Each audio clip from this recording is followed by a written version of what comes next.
Hello, fellow witches and wizards. My name is PhoenixGinny, and welcome back to Let's Play Sherlock Holmes versus Jack the Ripper. It's been a while. I couldn't even tell you where we left off. So let me get the game started. Let me check my settings here, make sure the audio's working. Okay. Yeah, I'm super paranoid now because of the stream, how the stream went yesterday. Okay. Should be good. Should be good. Starting up the game.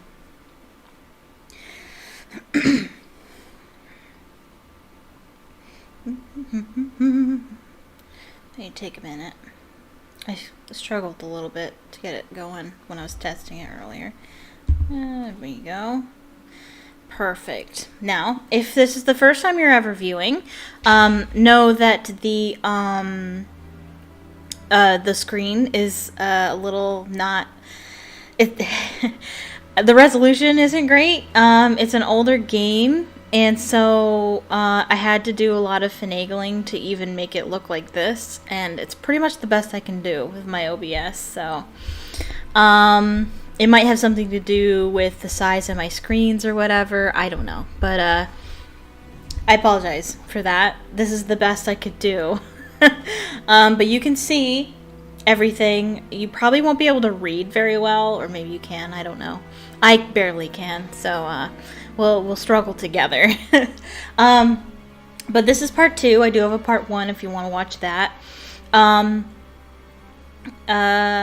Yeah. So, also just know that it's about Jack the Ripper, so there's some mature content. It's not too bad. There's no, like, nudity or extreme gore or anything like that. It's just, the concept of, killing prostitutes is kind of a dark subject. So, if you're not into that, you might want to watch something else. But otherwise, I'm so excited to finally get back to playing this. It's been a little while, but yeah, we're gonna play more of this. Also, it's really windy outside, so you're probably gonna hear it on my microphone. I apologize about that. Also, the stream might get interrupted by a food delivery. I ordered some Chinese, so it should be coming around 7:30, which is about when I want to take my break, but who knows, it might come earlier than that or later, or who knows. So speaking of which, I should probably set my alarm for that. 1 second. 7. Let's see. There we go. Okay. Okay. And also no face cam, because I just got out of the shower and I'm not putting on makeup or anything, so actually get pretty used to no face cam. I think I'm only ever going to use my face cam when I stream my Storytime Saturdays. Speaking of which, this is live, so if you'd like to speak to me live, there is a comment section to your right, or if you're watching this on your phone, it's down at the bottom. So you can speak to me live, and I can see the chat. Some games I can't. This game I can. I can see the chat. At least from the back end, I can see it. I can actually see it on my phone too, potentially. But anyway, so what else do I say? Comment, leave a like on the stream. It really helps. Tells YouTube that you like it, and it'll share it with other people. Even if you're watching this after the fact, still like it. It still counts. It matters. As I wonder if people watch my streams after they finished streaming. I think that happens because, like, when during the stream, it's like 1 viewer, 2 viewer, and then it's like, okay, yeah. And then, like, I go back to check the live stream on my channel, and then it's like 4 or 5 views, and I'm like, what? When did all the extra views come in? And I'm thinking people are watching the live stream after I've gone off, after I'm not live anymore. I think people watch it, which is cool, which is great. That is perfect. That is totally fine. Still helps. It's still a great thing. And what else? Still leave a like. If you're one of those people that watch my streams when I'm not streaming, excuse me, still leave a like. Always leave a like. It helps. No matter what. It helps. Okay. And click subscribe if you haven't already. And click the notification bell so you can be notified the next time I live stream. I live stream Thursdays, Fridays, and Saturdays at 6 p.m. Eastern Standard Time right here on YouTube. Thursdays I stream The Sims. Friday, like today, I stream other games. No real distinction, just whatever I feel like playing at the time that's not The Sims. And then Saturdays I stream my Toy Story Time Saturdays. And I will be reading Harry Potter and the Chamber of Secrets, chapters 2 and 3 tomorrow at 6. So if you're into that, please come. It'll be a good time. Also, if you want to support what I do have a Patreon, link in the description. Also, follow me on Twitter. Oh, wait, is it in the description? I think it is. I think my Twitter is in the description as well. Follow me on Twitter. That's where you'll get updates and stuff. Yeah, okay, so cool. Is that it? I think I told you everything. I just finished a heavy workout, so I might be a little tired. But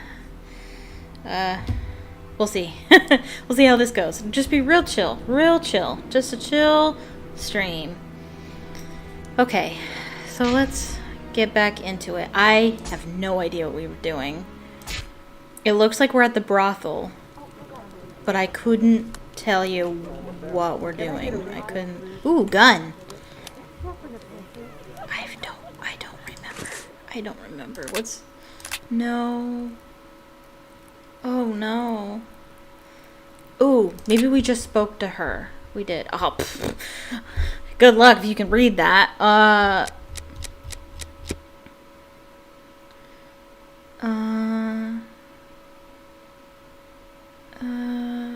Lucy. We asked about Lucy.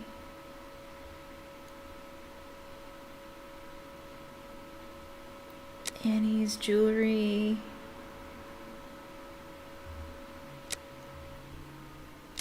So they were talking about Annie Chapman's jewelry.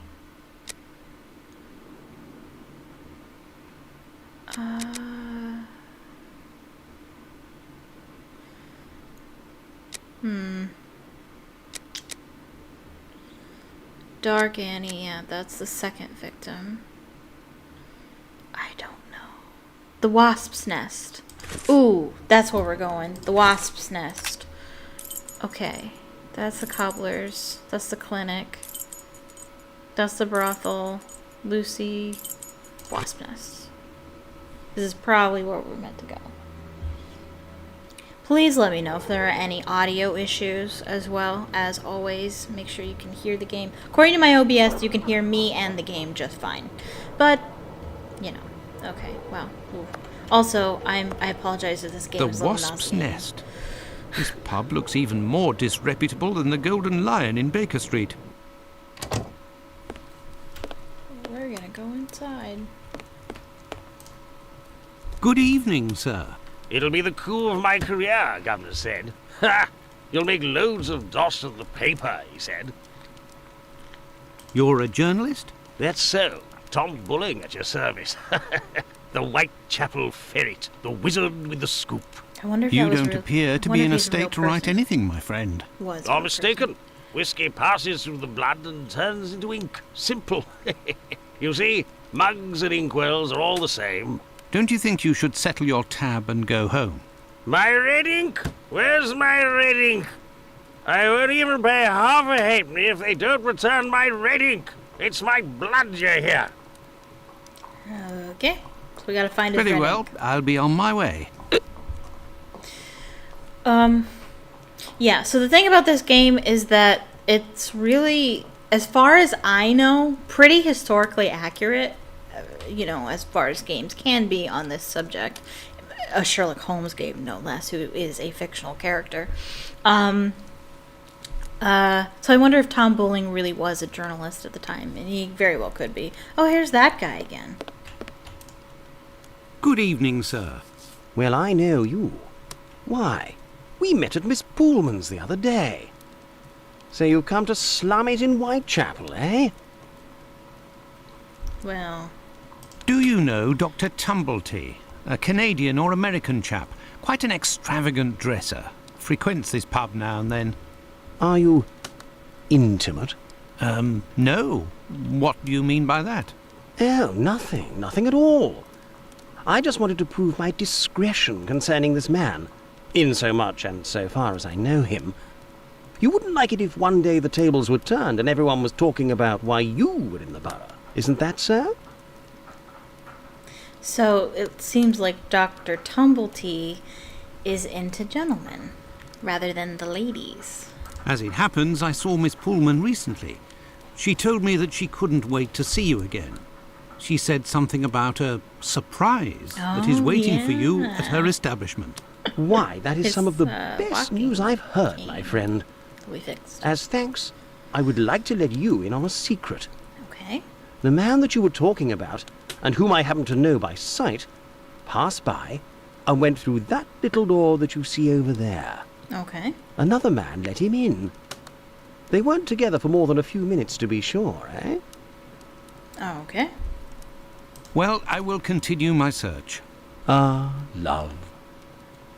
But what is this person trying to imply? This matter is beyond me. Oh, Watson. Actually, I'm kind of cold. I'm gonna see what the temperature is like outside. I wonder if the temperature dropped. It's been like in the 50s lately. Oh, yeah, it did. Okay, I'm gonna turn my heat on. I've been hesitant to turn my heat on for the past few days because it's been in the 50s. But it's now like 37 degrees, so I'm gonna go ahead and turn the heat on. 1 second.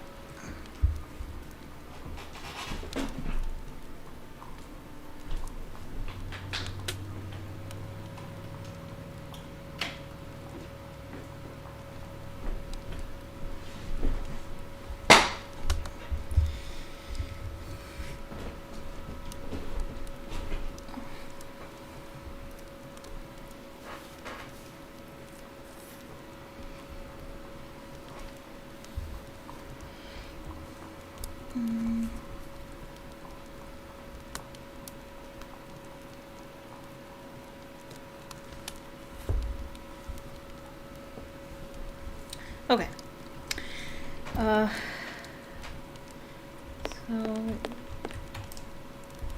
Hey, you can't go in there. It's private. Got it? oh, okay. Oh, This is the sink where the barmaid puts the glasses to soak. Look, red ink. What's that doing here? The bottle is closed. There must still be some ink inside, and it looks like a glass. The barmaid must have put ink into the sink by mistake. Right. Do I get in your way? Me? If you'll excuse me, sir. Oi, what'll it be to drink, Gav? Greetings, my good man. Could I have a pint?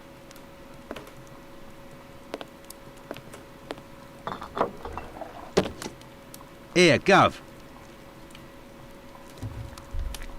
I've been told that Dr. Tumblety might be found around here. Is that so? I don't do a roll call of all the drunkards here. I've got my hands full just making sure I get their money. Don't people pay when they order? Nah, look at that little scribbler there. Completely dead drunk. Tonight's tally is about as long as his arm.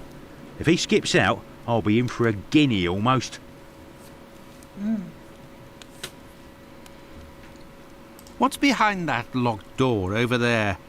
Can I go in? Not likely. And let me be unless you're wanting a drink. Got it? Goodbye, my friend. Oi, that's it. jeez. Not nice people.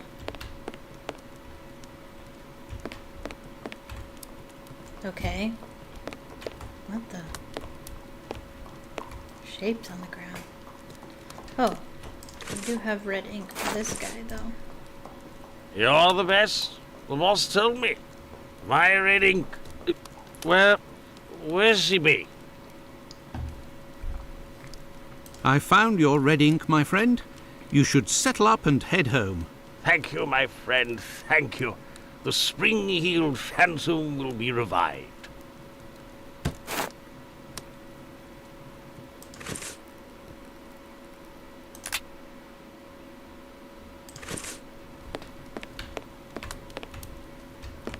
Okay. What else? Is that it? I don't really know what to do next. Gov? Here you go. It's on the journalist, my friend. I owe you one. The next one is on me. What'll it be? Nothing, thanks. But I may need I your want to help. go through that door. Listen, my friend. I would like you to let me in the door over there. You're a bobby. A peeler? Absolutely not, my friend. I am a doctor. Fine. I owe you this at least. There's a bloke behind that door there. No pity Bluto. Let's just say he wants to lay low for a moment. So I don't think he'll be opening the door just now. Unless... Tell him you have word from Squibby. They'll open the door. But who can say what'll happen when the door closes? Okay. Goodbye, my friend. Oi! That's it! I think we need to go see Sherlock now. Maybe? I don't know.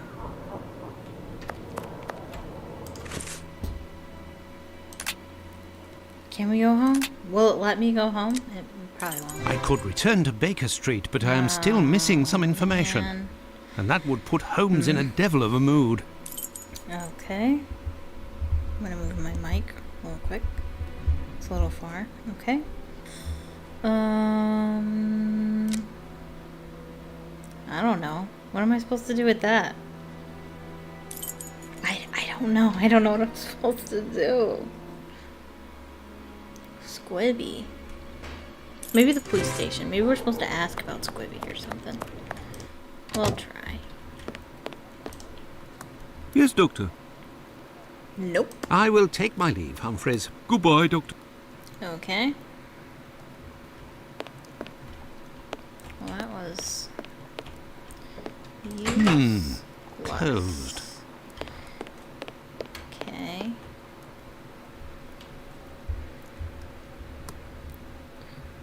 Let me just check my mic real quick. I feel like it's a little low. No, that's fine. That's good. Maybe I'm just a little low. I don't know what I'm supposed to do. Here, let me go back to the wasp nest. Let me just make sure that I finished everything there. Oi, what'll it be to drink, Gav? No. Maybe I'm supposed to... Oh. Let me in. I have news Oh, I from didn't realize I was Squibby. supposed to do it right away. But stay calm. And who are you? Where's Squibby? He's here. out. Sorry. To be honest, I don't actually know this Squibby chap. I was actually wondering if you knew Dr. Tumblety, a Canadian or American fellow. He came in... Sure we know him. Excellent. Can you... You know about gas? I'm afraid not. I am a doctor. Then I ain't interested. You can be leaving now. But if I find out who snitched to the peelers, I'll find you. Got it? But I can pay you for... Keep your coins for the paupers, or one of the gas boys who ain't afraid of nothing and knows how to hold his tongue. You bring him to me. I'll meet with you. Okay. Well, it would seem that I have all the There we information I go. Now we need for can my go home. investigation. Anyway, this fellow Bluto at the Wasp's Nest is rather shady and doesn't look like he'll want to cooperate. I'd be better off returning to Baker Street. Holmes will certainly know what to do. And besides, I am worn out. Okay. Let's go back to Baker Street. Home, sweet home. There we are, Holmes. I've told you in great detail everything that happened last night. Excellent work, Watson. We shall now be prepared to answer a few questions about the horrible murder in Hanbury Street. Do you think we are now in a position to find out the identity of the murderer of these two women? No, I don't think so. It's outside of our scope and not our responsibility. As much as you've done for Leather Apron and the affair with the pills, our mission is to help the police by ensuring that they don't get caught up following false leads and to point them in the right direction. Let us start from what we know with some certitude. As you have just said, it is almost certain that the same person killed the Bucks Row and Hanbury Street victims. The reason to assume as much are numerous, and I shan't elaborate here. What do these two victims have in common? A lot, actually. They're the same profession. It's true, these two women were in the same profession, but... Indeed, Watson. These two women were both prostitutes. That is of vital importance, Watson. My memory from your examination of the scene is rather hazy. Didn't you say something about the killer's frame of mind? I was talking about the victim's possessions that were placed on the ground They were and the neatly rings placed, missing so from he Annie was Chapman's in- fingers. This killer is a cunning He's predator, an organized comes from a rather killer, humble background according and to Criminal shows Minds. steely self-control in carrying out the murders. Something is puzzling me, Holmes. Richardson's testimony contradicts the time of death given by Dr. No, it Phillips, doesn't, actually. which also matches my own, We're gonna do this 4:30 double. a.m. And yes, we shall confirm that, Watson, and attempt to determine the precise time of death. In order to do that, we will need to place everyone involved on a timeline. Only after that will we be able to place the knife symbolizing our killer. Let's look at our timeline, Watson.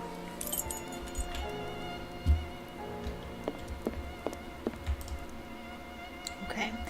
Determination of the exact time of Annie Chapman's murder in Hanbury Street. Okay, so here, I can't read that. That's so annoying. Okay, well, this estimate of the time of death according to Dr. Watson and Phillips, 4:30 a.m. Let's put the time of death as assessed by Dr. Phillips on the timeline.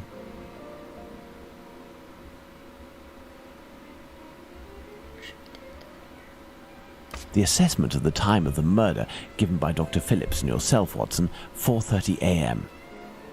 Okay. Sherlock and Watson arrive at the crime scene. We left the station at 6 o'clock and it took us 20 minutes to arrive at Hanbury Street. So 6:20. Our arrival at the scene occurred at around 6:20. Given the distance separating the two locations, we can deduce that the corpse wasn't discovered after 6 o'clock and therefore that the murder must have been committed before. Okay. So before 6, that's pretty obvious. Okay, so now we need to find the evidence that tells us when this stuff happened. No.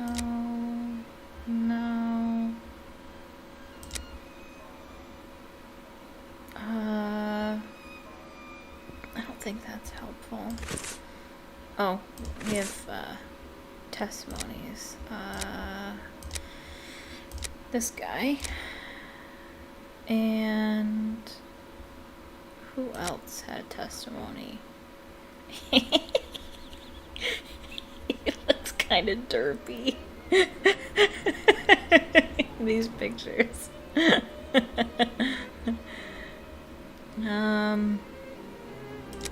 I don't know. Oh, do we have everybody? Perfect. Okay. Miss Long sees a woman speaking to a man near 28 Hanbury Street. Now, for the most important part, the testimony of Miss Long. She claims to have seen a woman speaking to a man near 29 Hanbury Street sometime around... What time, Watson? I'm gonna have to look at her testimony. Okay. On the morning of the murder, the witness left her domicile at 32 Church Street at approximately 5 a.m. to get to Spitalfields Market. She's passed down Hanbury Street at about 5:30 a.m. The witness was certain of the time as she declares that she heard the clock at the Black Eagle Brewery on Brick Lane strike the half hour just before she entered the street. In front of 29 Hanbury Street, she saw a man and woman talking. It should be noted that the witness identified the body of Annie Chapman at the morgue as being the aforementioned woman. This identification was solicited by our services. Okay, so 5:30. Let us assume, therefore, that Miss Long's testimony is, as is most certainly the case, true. She places her meeting with the victim at around 5:30, claiming to have heard a clock chime on the half hour at the moment when she enters the street. Okay, Richardson arrives at his mother's at 29 Hanbury Street. Oh, brought me right to it. I can't read that. Oh, no. Oh, my goodness. May I introduce myself? I'm Dr. Watson. You wouldn't be the chap. Something. Detective. Oh, that writes those novels in the paper. Right. Wait till I tell my old mom. I would seem to test my subject. They'll be telling you that I'm a bit befuddled about the times, but I just can. I see what I sees and what I don't seize that morning. What did you see, or what didn't you see? Lives at the house where the body was found, out back in the garden. She's up at the bottom. Her door's broken down. And too far back because it's a real zoo. Just right in the morning. I sees my old mom when see if it had been broken into. It was 4:45 when I got there. Okay, 4:45. Now, let's put the Richardsons' arrival and departure times on the timeline. 4:45? That's 4:45. That's what he said, isn't it? Or maybe it was 4:45. It was when I got there, and I'll swear on my dear old mom's life, I had to look around to see if the wine cellar had been robbed. No, I had to look down at the stairs by the courtyard because my shoe was bothering me, and he essentially knelt down right where the corpse was, or would have been, and he didn't see anything. 4:45. Am I stupid? That's 4:45, right? Well, oh, am I right? Oh, I'm right. Oh, okay. I thought they always said something. Richardson leaves his mother's place. If there was some dame covered all in blood, know how I could have missed that. Even if it was nighttime, right, 5 minutes after getting to number 29, I had to clip off, and now they tell me, okay. So 5 minutes later, he leaves. Now, let's put the Richardsons' arrival and departure times on the timeline. Despite the great respect I have for Dr. Phillips and the value I place on our friendship, my deepest conviction is that both of you are mistaken, and that Richardson is in the right, and that these two testimonies put down in writing have real worth. But how? Explain yourself, Well, it was Holmes. really cold. Remember how you assessed the time That would of death? speed up. You touched the fingers that and would- body of the no, not victim, speed up, but slow it was down remarkably cold decomposition. for this time of year. In addition, the corpse had been drained of bodily fluids. Its heat retention was therefore no longer the same as that of an intact corpse. Egad! You're right, Holmes. Oh, I've had some time to research, Watson. Given these facts, my first diagnosis may have been off by half an hour, perhaps even an hour. Thus, we can confirm Richardson's statement and establish that the murder was committed after 4:50 a.m. and not before 4:30 a.m. Okay. Mr. Kadash is in the garden for a few minutes when he heard voices. He lives on the house on the other side of the fence where we found the body. The witness resides at 27 Hanbury Street, the building adjoining number 29 of the same street, and the two respective backyards are separated by a wooden fence, tall and thin. On the morning of the murder, the witness got up at 5:15 a.m. and went into the yard where the latrine was.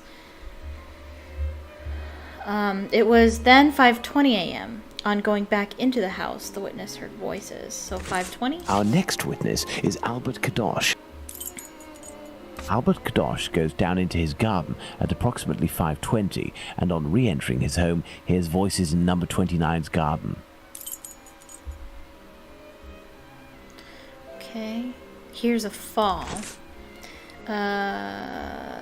The only word that he understood was no. He went into the building again, but returned to the yard approximately 4 minutes later. Alright. Let's place this symbol that represents Kadosh on the timeline. So 5:24? Kadosh goes back down into his garden approximately 4 minutes after having left it, and hears the sound of an impact against the wooden fence.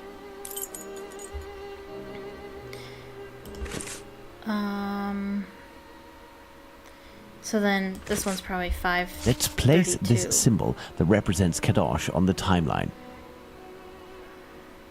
Kadosh leaves the garden, enters his house, then leaves for work, seeing the clock on the Spitalfields church showing 5:32. Excellent, Watson. All our people are now in place. Yes, but Holmes, Miss Long claims to have seen the victim at around 5:30. But according to Kadosh, someone, most certainly the victim and her murderer, was already in the garden at 5:30.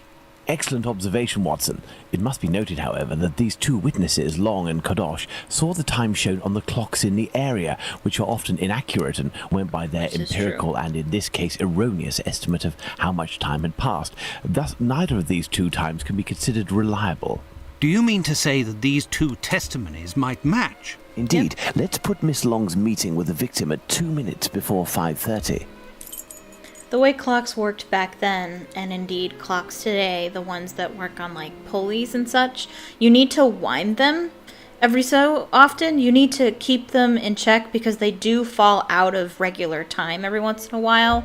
But, you know, people are lazy. So I'm sure the clocks that these people used might have been off by a little bit because someone got lazy and didn't wind the clock properly or whatever, or reset the clock or whatever they call it. I don't know exactly what they do.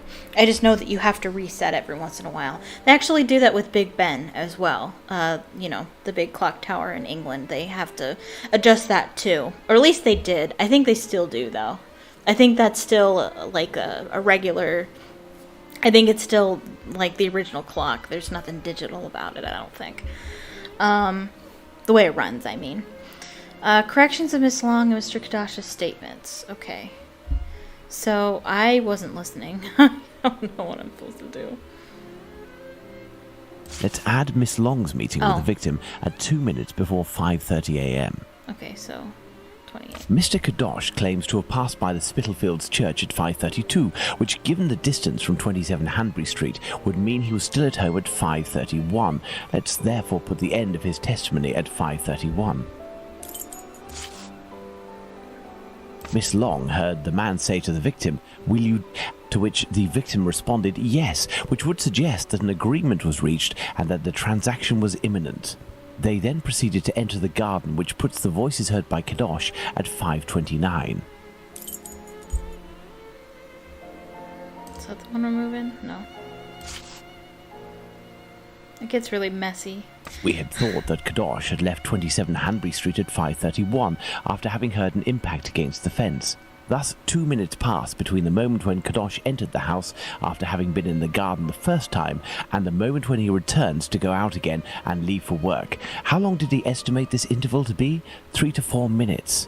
In light of all this, Watson, we can finally establish the time of Chapman's murder. Now, place the knife at the exact time. Is it 5:29? No, 5:30? Now then, taking into account that the local clock isn't exact and that a young man was off by a minute or two in his estimations of his comings and goings, we can confirm Miss Long's testimony and place the time of the crime at approximately 5:30. But in that case, Holmes, the man that Miss Long saw is none other than... That's right, Watson. It was the Whitechapel killer. To think that Miss Long and Kadosh were only a few feet away from him. Indeed, Watson. Had Miss Long passed just a little closer to the victim and her assassin, or had the young Kadosh popped his head over the fence out of curiosity, the killer would most certainly already be behind bars. That's some stroke of luck he had there. Yeah, I he's couldn't agree ballsy, more, that's for Watson. sure. But his luck didn't end there, given the mutilations inflicted upon this poor woman. What must be considered above all is the killer's obvious wish to remove one and only one specific organ. His surgery pinpointed the exact spot, avoiding superfluous incisions. This suggests the man possesses at least a minimal anatomical knowledge. Are you suggesting a doctor butcher or a doctor, butcher? Yep. Perhaps, but the possibilities are still too broad to conclude with any certainty. Now for the motive. Despite my almost complete lack of practical experience on the subject, I have a rather precise idea of the usefulness of a uterus and a vagina. Nonetheless, once they are separated from their usual envelope, I am more circumspect as to the uses one can make of them. What do you think, Watson? We need a board, Watson. So he's trying to determine the motive as to why the killer would remove the uterus from the body. What could have been the possible motives of the crime? In the medical university environment, students easily have access to the number of specimens. Specimen for the sole purpose of study. Perhaps it was intended as a study specimen. I have little faith in that theory. Hardly anything was taken from the Bucks Row victim. Right. And as it says here, it's easy to get specimens to study. You don't need to kill people to get specimens. So the answer is no there. Black magic. No indication would suggest any type of ritual. Black magic? Watson, this line of investigation is far too vague. We don't have a single clue in support of such a motive. We can eliminate this hypothesis. So the answer is no. Dementia can push men to commit incredible, vile acts. Holmes, what if it was cannibalism? Even if the idea is unbearable, we can't ignore it as a possibility. So it could be cannibalism. For this motive, it would have been easy to quickly remove something from the Bucks Row victim, Polly Nichols. A desire for some sort of morbid trophy. I'd be inclined is to dismiss something this motive. serial If killers this do were do. the case, why would nothing have been removed from the Bucks Row victim? That's true too. However, if it was his first kill, he might have been hesitant to do so. But the answer is no. To supply human organ trafficking. Money, quite simply. Even if this motive seems incongruous, we're in no position to deny or affirm it until we know whether a market for human organs exists. So that's something we're going to Elementary. research.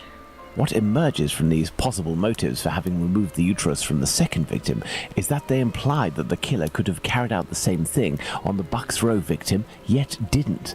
This brings us to a terrible conclusion. He's escalating. Our killer has evolved in the space of only a few days, and if that's the case, had he already struck before the first murder to which we attribute him? And if the killer strikes again, what atrocity awaits his next victim? We have to stop him, Holmes. We shall do our best. This recent business of jars filled with formalin and of the American doctor might be a lead.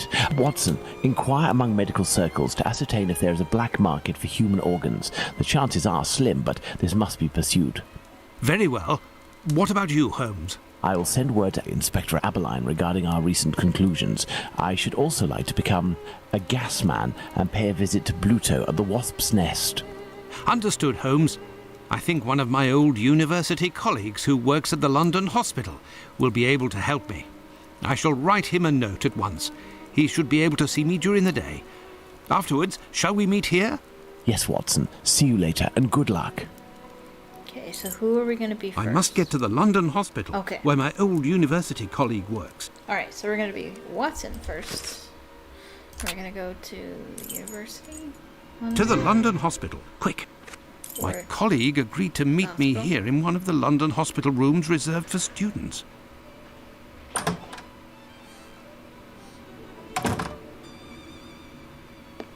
Ah, John, you're there already.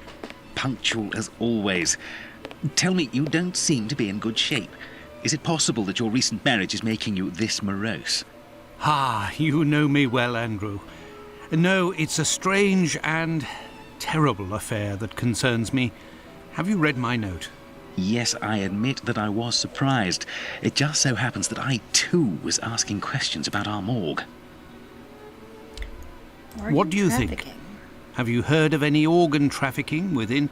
No, John. No doubt there exists some exchange between colleagues. Not quite legal, of course, but nothing that can qualify as trafficking. Since the Anatomy Act of 1832, which permitted the use of unclaimed corpses for science, the black market trade was definitely halted. There are sufficient subjects available for all practitioners and students. This I can confirm. Well, organ trafficking as a lucrative trade is out of the question. So that's not Then what the is troubling motive. you with the morgue? You are talking about trafficking organs, but I suspect there is trade in whole bodies. What do you mean to say? So they have missing corpses. Whole bodies are disappearing? Well, it's confidential, but I know of your discretion and your friendship with the famous Sherlock Holmes. I can tell you that a few corpses have recently disappeared from the hospital morgue. Cadavers that were intended for dissection. That is to say, not claimed. Poor, unknown people. If a single corpse had disappeared, it might have been a bad joke. There are many students who pass through here. It's even a meeting spot. For the majority, they are here to work. A few come here in secret to practice. It also happens that instruments or organs go missing. Nothing alarming, but so many corpses. It's very troubling. So we have somebody who's stealing corpses. That's kind of like an extra mystery to the whole mystery that we're going to solve. But the hospital doctors aren't doing anything? No. That is to say, they would prefer not to call the police at this point. An investigation would no doubt result in the suspension of authorizations for the use of unclaimed corpses. Do you think that you could intercede on our behalf with Sherlock Holmes to clear up this situation? Sure. Which corpses are missing? I don't know exactly, but I can make an exact list if you would like to wait here for a few minutes. Feel free to look around the room while you wait. It'll bring back memories. Thank you, Andrew. Okay, so now we're gonna look around. Ooh. This surgical instrument resembles a screwdriver. How amusing. It might come in handy. I will return it later. It's here that students come to carry out their experiments. Experiments.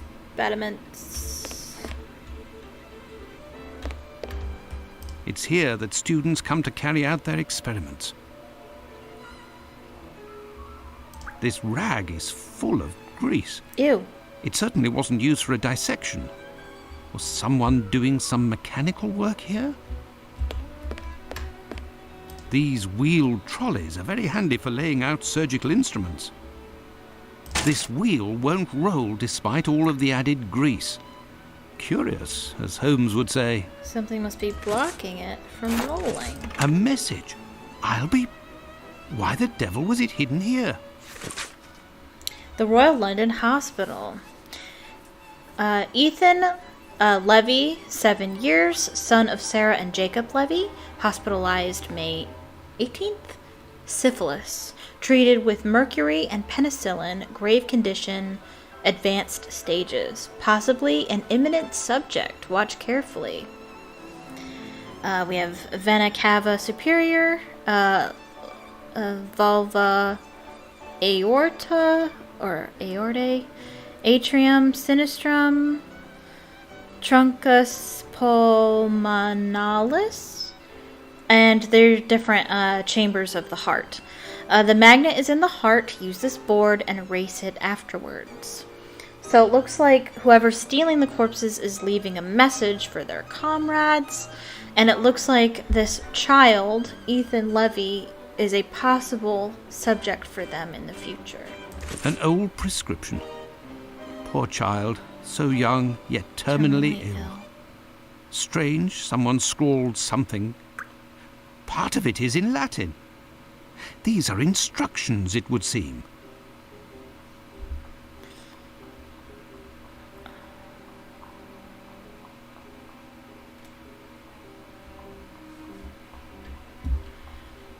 The last lesson must have been about the human heart.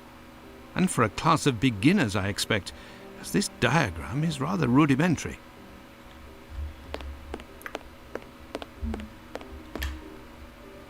There is a heart in this jar.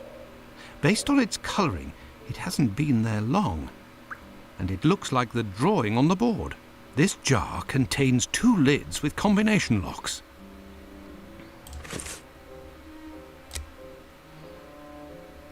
I think we're missing a document. I don't think we can do this puzzle yet. Oh. There's like water on the floor. Gross. It's here that students come to carry out their experiments. An encyclopedia of anatomy. A page on the human heart is dog-eared. Let's see. Which I feel like Watson should have known that these were parts of the heart. I feel like he should have been like, instead of saying it's written in Latin, he should have been like, oh, and these are parts of the heart, like, because he's a doctor, he should know this already. I don't know. Encyclopedia of Human Anatomy, numerous imaginus, or maybe it is in Latin. Maybe that's not usually what it's called. Maybe it's just in Latin. I don't know.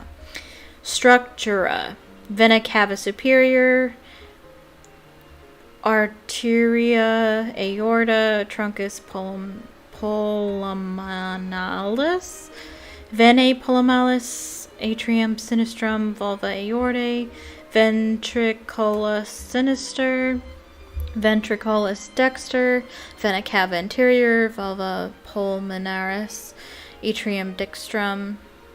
Okay, so we can use that for the puzzle now. There is a heart in this jar. This jar contains 2 combination locks. Yes, thank you. Okay.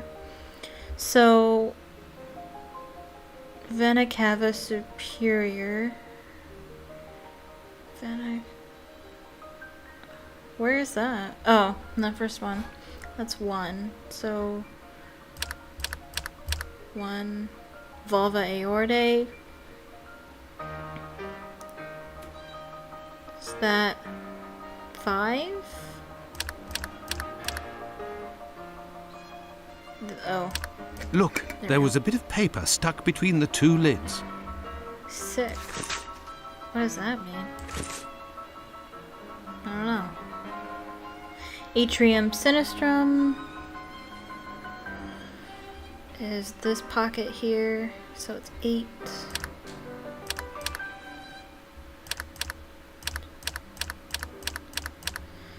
And then truncus pulmonalis is this tube.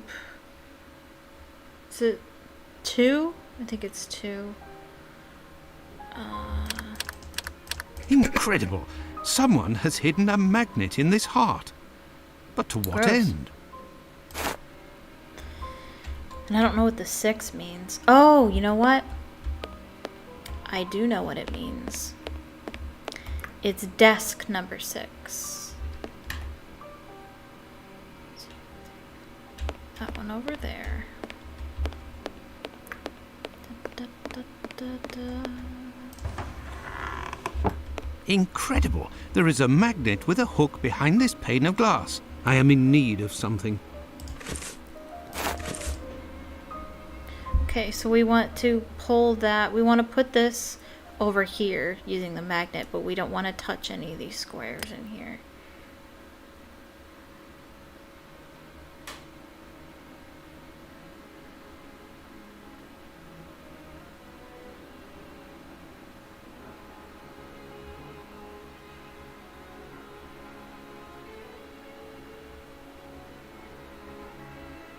Ooh.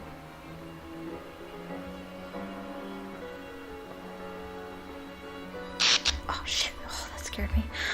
That scared me so bad.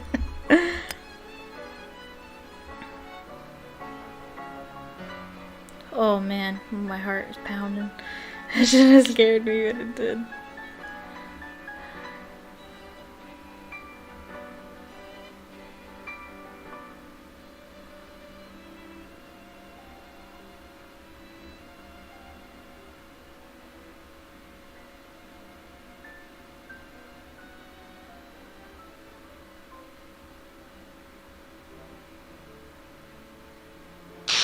What? I didn't touch anything. What? I didn't touch anything. No. I was trying to watch that back on my stream.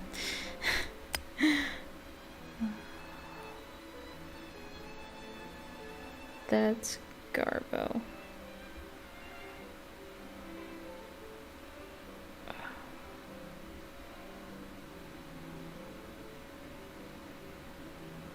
Oh, jeez.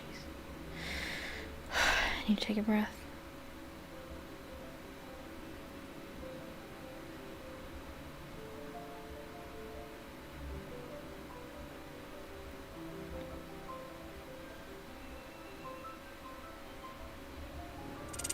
There.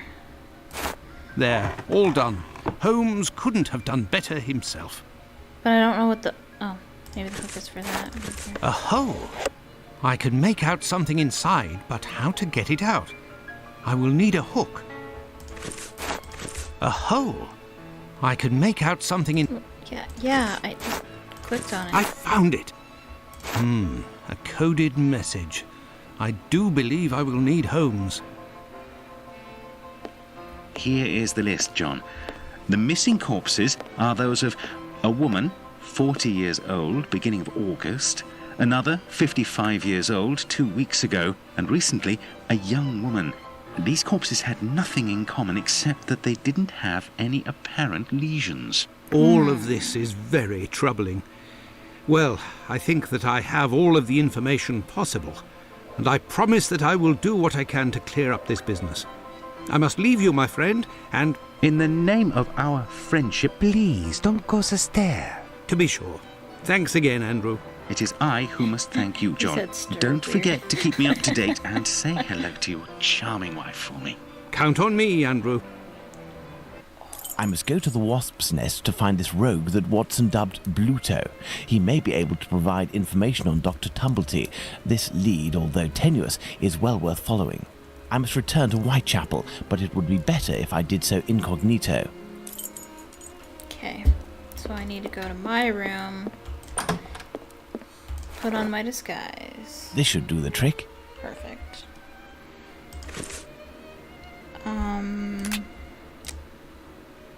Let's go. Let's go to the wasp's nest. Whoa. She acted weird. Anyway. Am I supposed to talk to him? Walk back over here, please. What'll it be? I have nothing to ask. Okay. Old Tong. Alright. There's something here. Oh. There's something here. I need something. There's something here. I see a jewel. It's fallen between the floorboards. A jewel. Oh, this. Okay. Standard puzzle. You see these in Nancy Drew games all the time. It's a slider puzzle. Okay.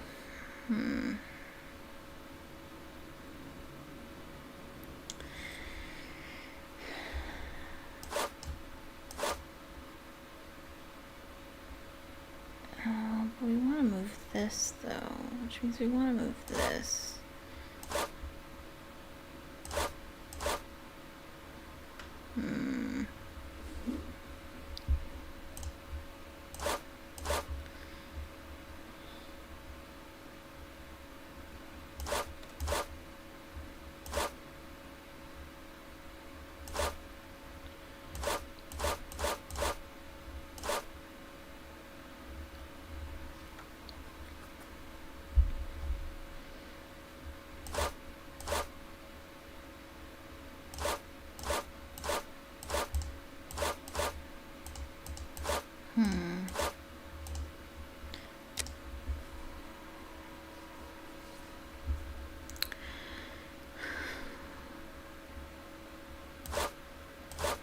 I feel like that's right.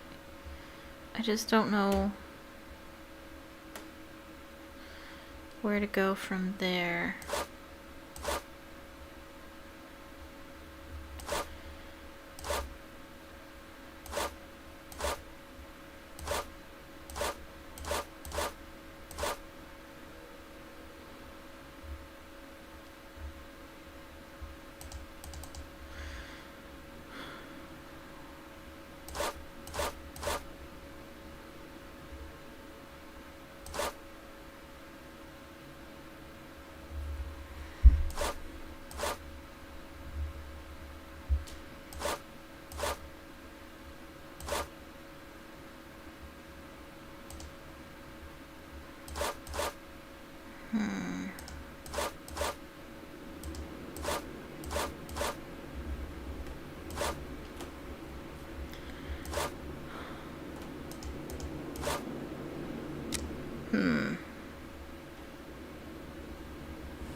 I don't know.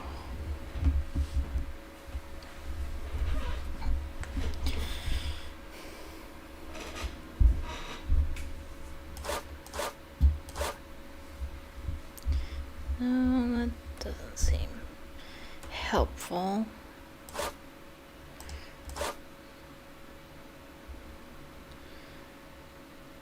I want to move that spoon.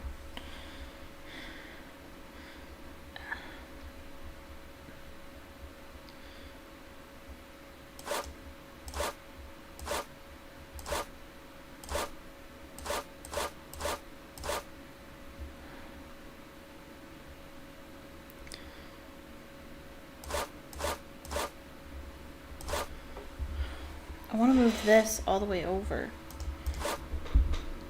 I don't know if it's possible, though. I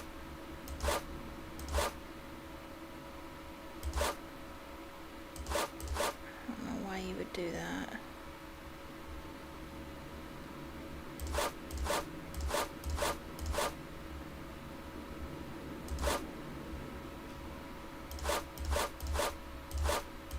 There we go.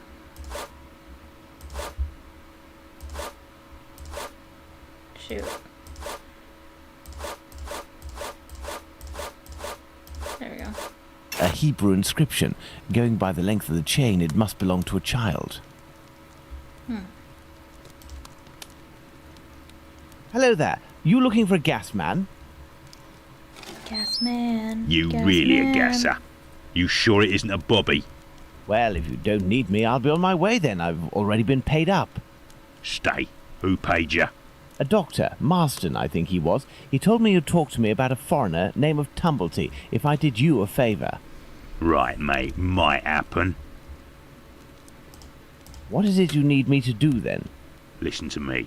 At the end of Whitechapel, there's an abandoned dump of a house. Opposite Finley's boarding house.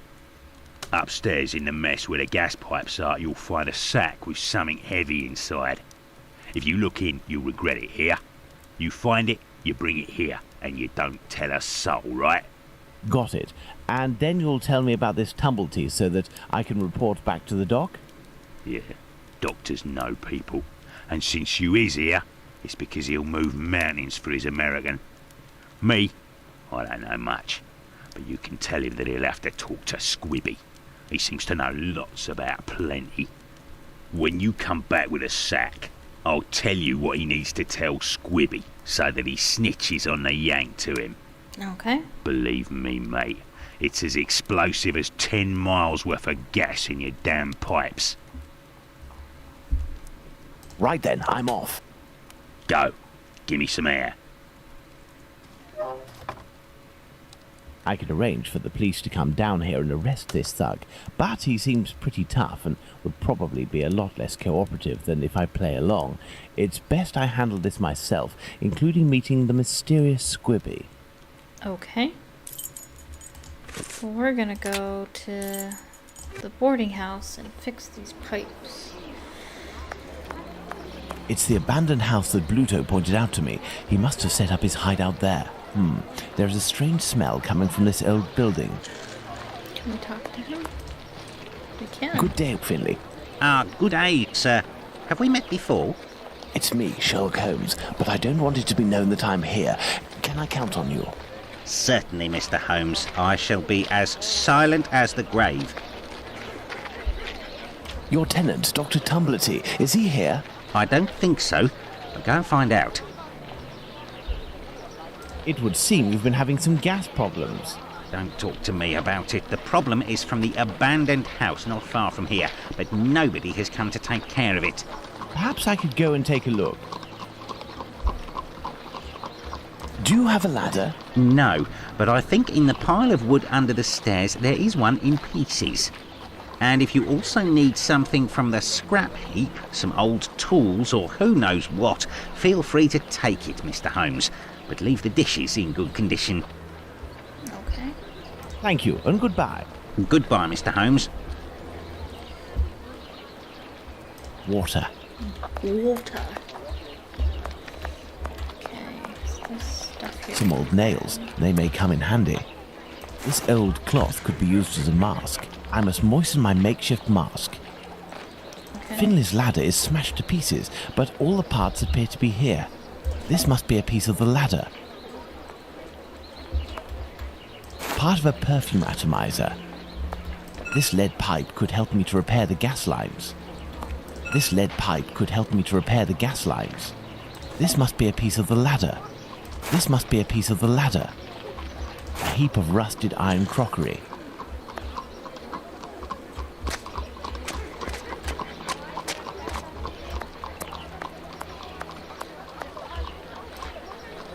A broken hammer. I will have to find a handle.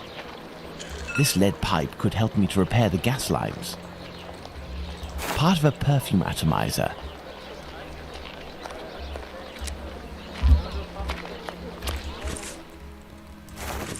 There, this damp cloth will do for a mask. Okay, so now we're going to put stuff together. I think there's probably a certain order you have to put things in.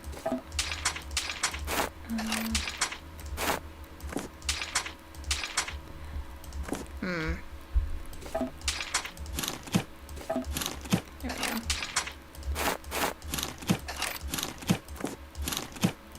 And there, we have a ladder. I hope this ladder will support my weight. Let's go.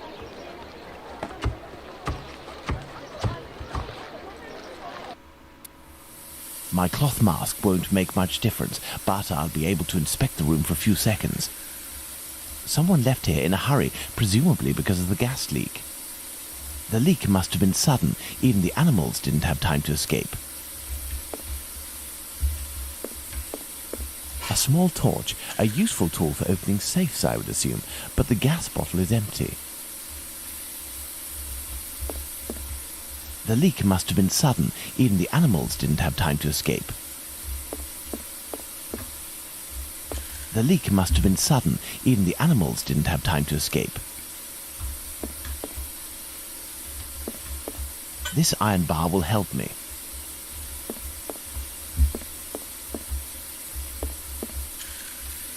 I need something.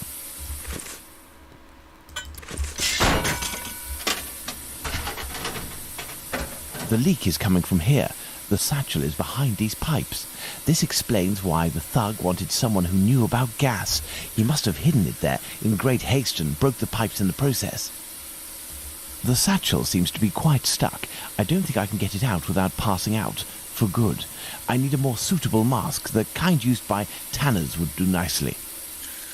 Okay. So we're gonna go to the cobbler shop. Which is where? Oh, here. How do, sir? Hello. I'm sorry to say, but I'm closing. This man seems wary. I must find a way to win his confidence.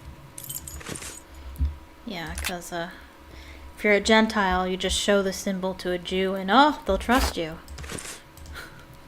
How do, sir? Hello. This is a little I'm sorry to different. say, but I'm closing. I am here because I found this. Abraham's beard. The son of one of my neighbors was beaten in the street a few weeks ago and it was stolen from him. If you would give it to me, I promise to return it to him and get you a reward. I don't Money want doesn't reward. interest me. Who are you, sir? And what do you want from me? I'm a friend of Dr. Watson's. You know him, don't you? In that case, welcome. Dr. Watson is a great man, and I would be pleased to help one of his friends. You work the leather and perhaps even tan it yourself. I believe tanners wear special masks to protect themselves from the toxic emissions given off by the vats used to soak the leather. I have a gas leak to fix, and I won't survive without something effective to protect myself with. Go see my cousin Abraham, who has a pet shop a little further down the road. Tell him that Isaac sent you. That's me. Okay. I'll be off now. My regards to Dr. Watson.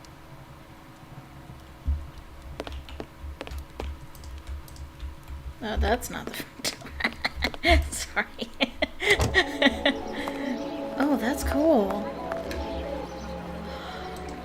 I have nothing to ask. That's neat. I've never seen this. You have a cool machine, dude. I've never seen you. I've never... Like, I used to wander around the streets when I played. Because I don't think the map had fast travel options for, like, new stuff. I've never seen that. This is... I think this is, like, a remastered version. I think. This is a pet shop. Hello, sir. Hello. You must be Abraham Solomonovich. I came on behalf of your cousin, Isaac. He said that you might be able to help me. I need a good mask to protect me from gas emissions so I can repair a leak. Yes, it should help you. But I let it drop into the big snake cage, and they are very dangerous beasts. I don't know how to retrieve it. But you must be equipped to deal with these creatures safely, surely. Of course, but I broke my hook. It should be over there. If you succeed in getting that beast from its cage, you will be doing me a great favor. I have the broken hook. I can repair it, but I'll need some materials. Perhaps I'll find some material at Isaac's that will be of use. Puppy. This cage must do to hold the snake. There's a raccoon. A raccoon. Okay. The hook is bent though.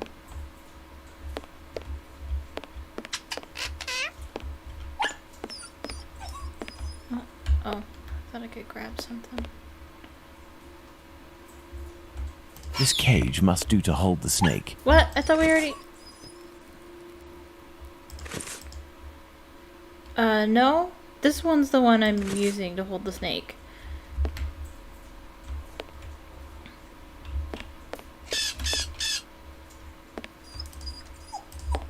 This cage must do to hold the snake. No, I don't think so. I need something. I need something. This cage will do the trick. The mesh is small enough. No. I need something. Oh yeah, I gotta fix the...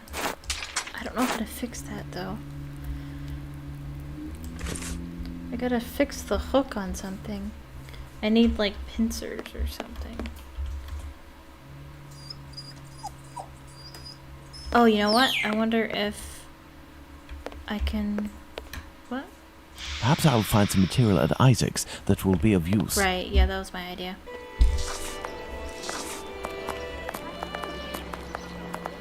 Oh, now we have somebody playing the violin. That's dope. I need a few items for your cousin Abraham. May I borrow them for you? Of course. From You're welcome. From you. This should do the trick. Is that it? Is that all we're supposed to grab? What?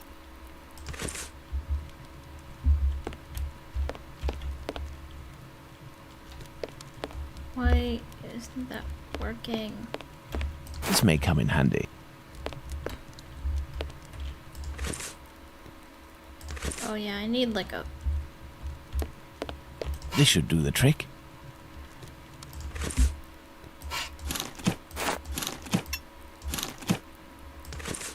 Okay. To the pet shop.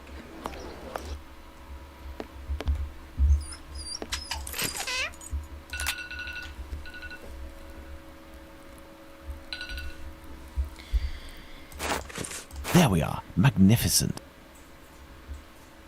Awesome. If I may ask, why is it you have such equipment? I haven't always had a pet shop, my friend. I was a butcher for many years, but I wasn't serious enough to be a real meat man, and I was looked down upon in the community. I found myself carting carcasses from the slaughterhouse, a repugnant job in which you catch vile illnesses. It breaks you before you're out of your 30s. Thus, I had the idea to make this mask with a sort of filter. and it worked. Since then, I have quit that work, and with my little savings, I started this business. I lived through the deaths of thousands of animals. Now I am devoted to their lives. If you are interested, I could sell you a little canary, for example. No, thank you. Let's return to the boarding house.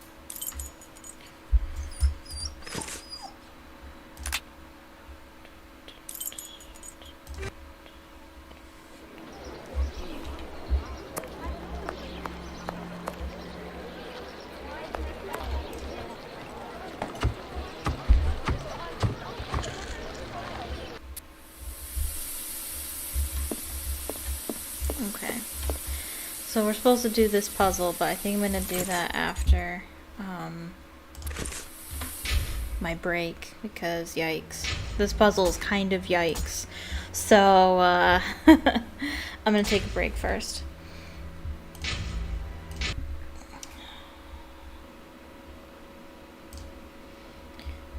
Hello, hello, hello. Welcome back. Okay, so my food is on the way. So, we'll get interrupted for sure. And I might even get a call from my dasher, because they almost always call me. They don't get that the building I live in has apartment buildings. I live in the leasing office of my apartment complex, and so they're like, "There's apartments in there?" Like, yeah.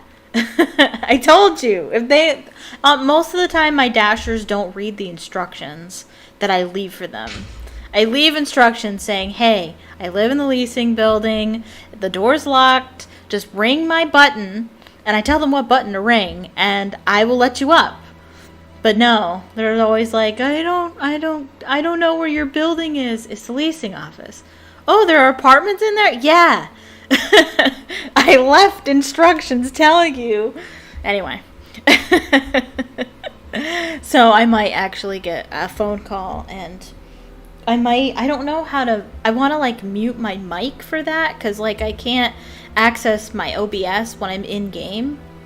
And so I want to be able to like mute my mic. I'm going to be in the middle of the game, and so I want to be able to, I don't think I can save and exit and then mute my mic in time to answer the call. So I might try unplugging my mic, because it's like right there. I can just bloop, unplug it, and you guys won't hear me. But then I might totally screw it up and then have to fix it or something. I don't know. But anyway, hopefully they won't call me. Hopefully they'll have no problems getting it to my door. The idea is to order in such a way that I don't have to talk to people. That's why I go with DoorDash or Grubhub or whatever, because the idea is so that I don't have to converse with anyone for the whole transaction. But half of the time it's a 50-50. Half of the time they call because they're confused, and the other half of the time they don't need to. So hopefully it's one of those times where they don't need to call me.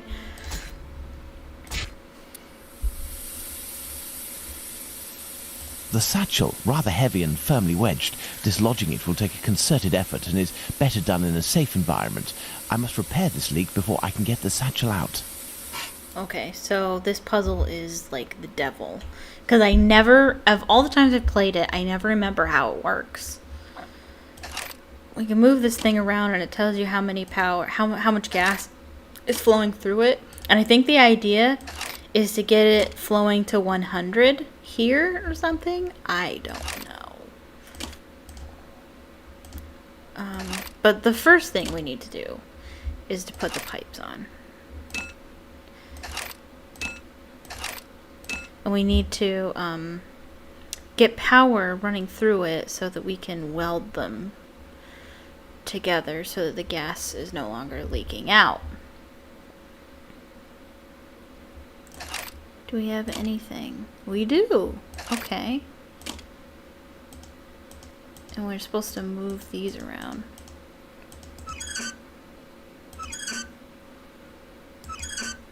If we do that, then we got nothing.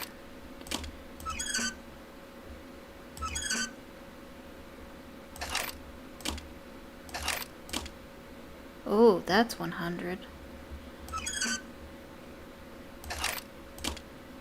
That's 50. Hello.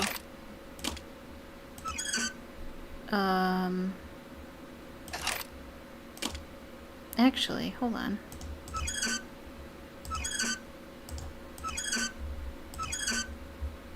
What if we attached it here?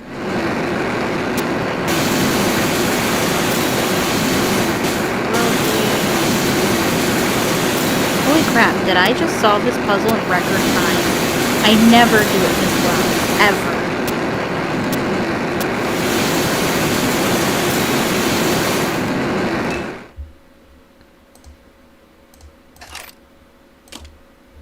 Okay, so now I think we need all of it going in here.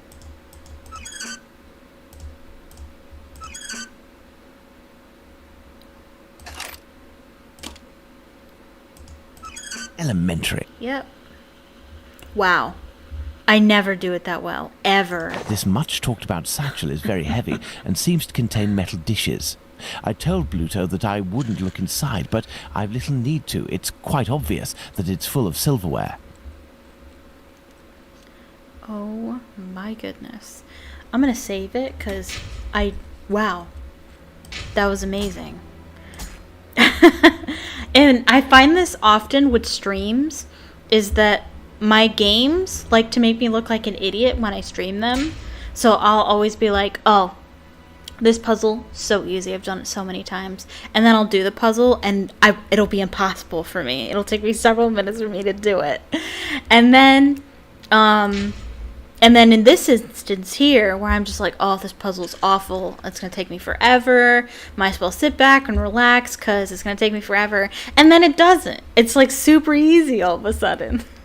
Another example is when I was playing White Wolf of Icicle Creek, the last challenge where you're chasing the culprit on the snowmobile. I was like, this is going to take me a couple tries. Did it in the first try.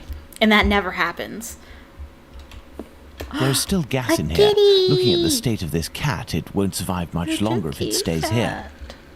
Kitty cat. I want a kitty cat. Let's go to the wasp's nest. It's so cute. The wasp nest with a cat in tow? Let's go to the wasp's nest. I'm here. With a cat in my pocket? Oh, wait. I'm supposed to do something with this. Full of crockery, the satchel makes the same noise and weighs about the same as if it were filled with silverware. Right, and this will take to the police. To the police. Ah, there we go. Pass the sack to me. Did you look in? I give you my word, but it won't belong to you until you tell me where Squibby is. Fine. Come on up. The poor idiot was taken by the peelers the other day. I don't know why some chap started to screech about that he was the Whitechapel killer, but he ended up followed by an hysterical mob. In a flash, the bobbies had him rounded up and locked down. Do you mean at the local police station? Might not. But if you or the doc talk to him, tell him that about the kayak business. I'll forget our score if he rats on the yank. He'll know. Now, hand over the bag. I say, that's all a little bit wishy-washy. I'm not sure it's worth the satchel. Hey, don't shake it like that, moron. If you don't want to end up with a knife in the back, you'll get busy with the pipe. Got it? Here, take it. That'll teach me for being a good Samaritan. Honestly, how rude. I'd best be off now. Better to not be around when he opens the satchel.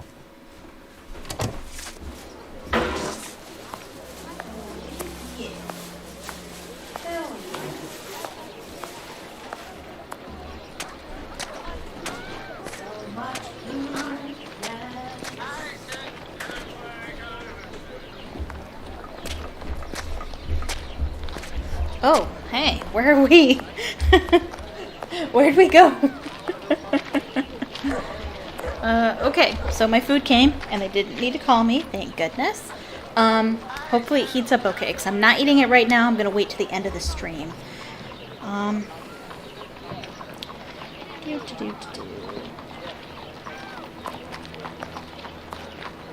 Okay, I'm going to set my alarm real quick. so I know when the stream ends, so I don't have to pay attention to that. Okay. Alright, I don't know what we're doing. We should probably go to the police.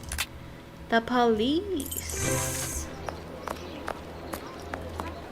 And give them the I stone. can't just waltz into the police station to ask if they've got Squibby locked Oh. up.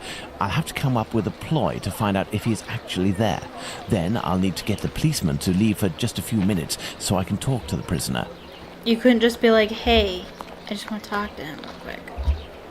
Okay. Sometimes you need to run into cutscenes. So, you little jackanapes, you want to ride on the big whirly? Another day, perhaps, Mum. Maybe tomorrow. As a matter of fact, I would like to know if a chap I know called Squibby happens to be in this police station, and how many policemen are inside. Information? Yes, but time is money for me, you know. Here are a few guineas. So, Squibby. I'll tell you everything that I know, my ducky. Nothing. Ha! I know nothing about whether Squibby is there, and I don't give a damn. The bobbies don't whisper sweet nothings to me, like the girls in the nice places. And now get lost before I get all worked up. Hey, if you have something to offer to a lady, I could tell you a little bit more, maybe. I'll be back. You do that. Okay. The girls from the nice houses. That monster. Oh. Danny must have been referring to establishments like Miss Bella's that Watson told me about. Alright, so then I think that's an indication that we need to go to the Fine. brothel. I have to go to the brothel. I mean, it's fine. I guess we'll go to the brothel. He really doesn't want to be here. Good evening, Lucy. Do you remember me? Mr. Holmes, come in. You're strangely dressed. What have you come to do in the area? I've come to ask if any of your colleagues, or perhaps even yourself, associate with any of the policemen from the local station. Certain girls go with police officers, it's true, but Bella would be able to tell you more than me. Very well. I'll be on my way. Sounds in this place are so weird. You are a friend of Dr. Watson? Indeed. A fine man, your Dr. Watson. He got me out of a damn business with one of my clients. We gave this boar a lesson to remember, and he's since gone to France, having snagged one of my best girls. But it's a break from all of her chatter. You're looking for information about the police, is that right? I can't help you there. The girls concerned are busy, and anyway, I don't have the time. What is bothering you so much? A client left me a case of bottles as payment. It happens all the time. I'm saddled with all this stuff. He told me that these perfumes were the latest thing, straight from Paris. Well, I'd barely smelled the first one when I nearly fainted. There might be some good ones in there, but I'd have to find out if it's really perfume, so that it won't burn the skin off my pretty girls. Madam, I will undertake to tell you exactly which of these products are perfumes if you agree to entrust them to me for a little while. In exchange, I would like to know more about Squibby. Yes, I know him. We've struck a deal, Mr. Holmes. I'll give you these bottles. Okay. I will need a book to help me identify Miss Okay. Bella's perfume. I believe Go to the bookshop Barnes. on Glenworth Street, not far from Baker Street, has just reopened. Let's go and take a look. Take a look. It's in a book. Reading Rainbow. Oh, this dumb puzzle. Okay. Hello, sir. Hello, are you the new bookseller in the neighbourhood? Yes, my name is Barnes. You're one of my first visitors. Welcome. Yeah. What are you looking for? Clearly I'm playing these in the wrong order. I'm looking for work that can help me identify perfumes. A book that deals Or with maybe the vegetation games and aren't its actually possible uses in the domain, order. for example. I would recommend the Encyclopedia Spartica about vegetation. It consists of a reference on the matter. This book is the most complete that there is. Fine, I will take it. But it's just that, I have no idea where it is. Would you believe that my predecessor classified works by their acquisition date? Nowadays, we advocate a thematic classification. However, I am getting down to the task. You aren't looking for anything concerning the history of the scripts. I'm fascinated by the subject, and I already have numerous books on the topic. It is no doubt very interesting, but I need this book Spartacus without further delay. Fine, fine. I will try to find the acquisition date of this encyclopedia, Mr. Holmes, Sherlock Holmes. Ah, fantastic. You are the man for the job. Perhaps you could try to find the missing dates. That will buy you some time. There are some dates missing? Yes. I forgot to mention that detail. The dates were written on cardstock attached to the columns, and there was one date per section. As one goes along, you will see there is no specific order, and certain are missing. I remade the labels, but I don't know where to put them. They're there on the counter. Are there any other details to know? The proprietor inscribed a date every 2 years since his arrival in 1864, up until now, that is 1888. He left a note regarding his method of shelving, but I didn't understand a word. I do believe, in fact, that he was a bit mad. Well, I will see. Okay. All of the numbers placed on the same column must have different ending numbers. For example, 1886 and 1866 together would create an inconceivable disaster. The dates whose numbers added together will produce the same sum cannot be put on the same column if they indicate the same sense. Number of dates by column 454. Okay. I'll grab these. 454. What? I have no idea what that means. Well.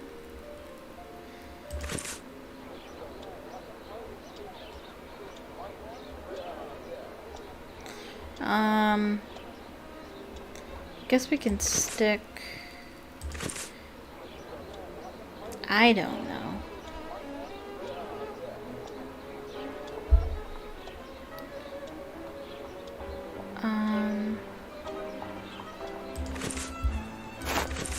I don't know. 0, 2, and 4. We could do a 6 and an 8.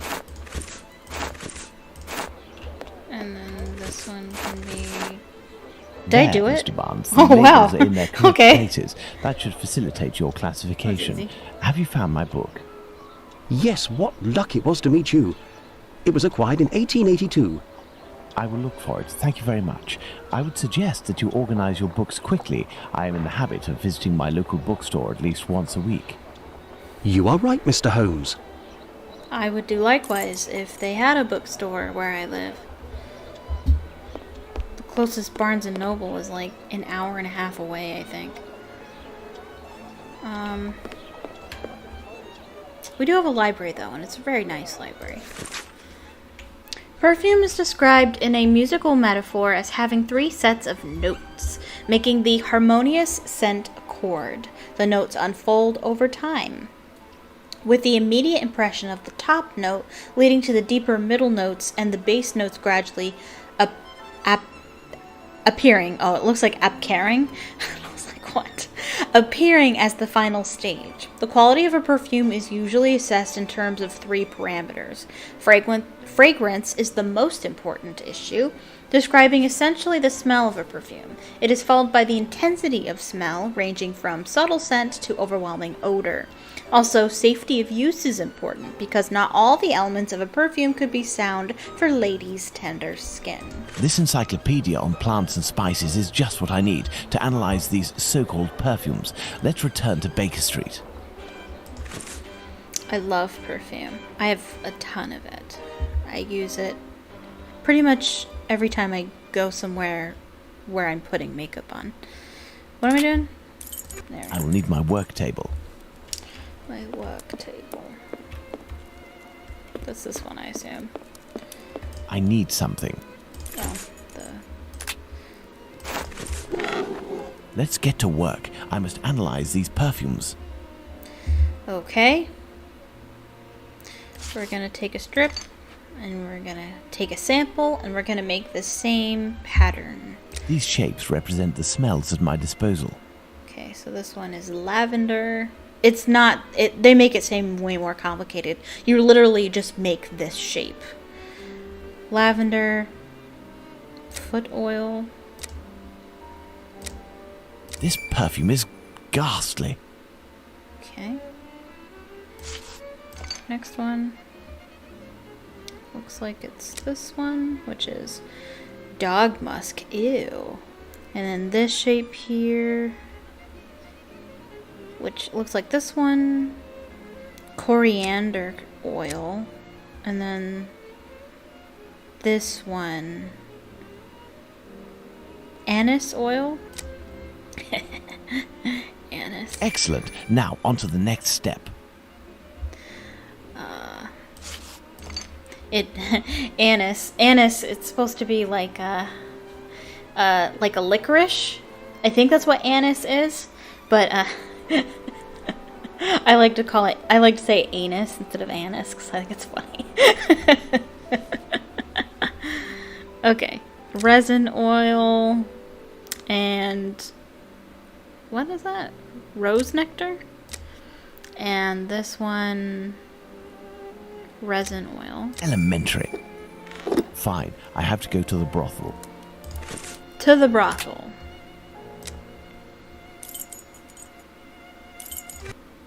Fine, I have to go to the brothel.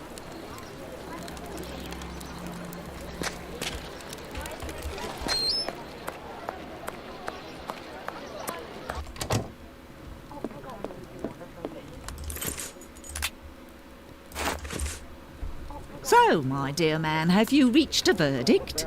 I have distinguished the good perfumes from the bad, but even the good ones are nothing more than common sense for adolescents. Who cares? It'll freshen up a few of my girls. Wait, there's a perfume here called Valerian. What is it? Not a perfume. It's not really a perfume, technically speaking, unless you like cats. It's more of a kind of medicine.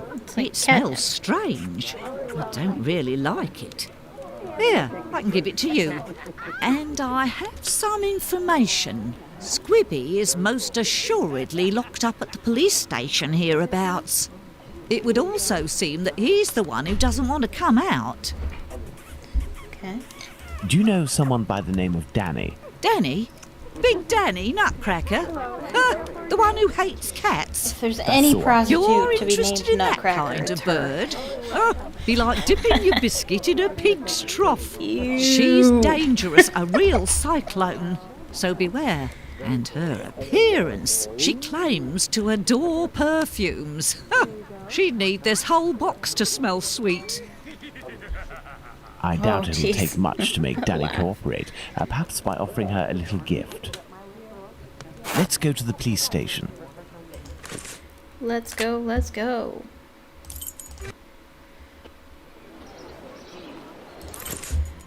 Okay, so wait, where's the... Wait a minute. I picked it up, though, didn't I? Finley's boarding house. I picked up the atomizer, didn't I? I did, because it won't let me... So then why isn't it in my inventory? That's weird. I don't know. That's super weird. Why? I don't know. The atomizer, the perfume bottle isn't there anymore. That's weird. I have to find out how many policemen are still in the station. There's no point continuing if there are too many. Maybe I don't need it right this minute, and so it'll wait till I need it. Can I talk to her? You still there, honey pie? Gross. I'll be back. You do that. I don't know what to do. Whoa. I honestly don't know what I'm supposed to do. Is he selling umbrellas? That's cool.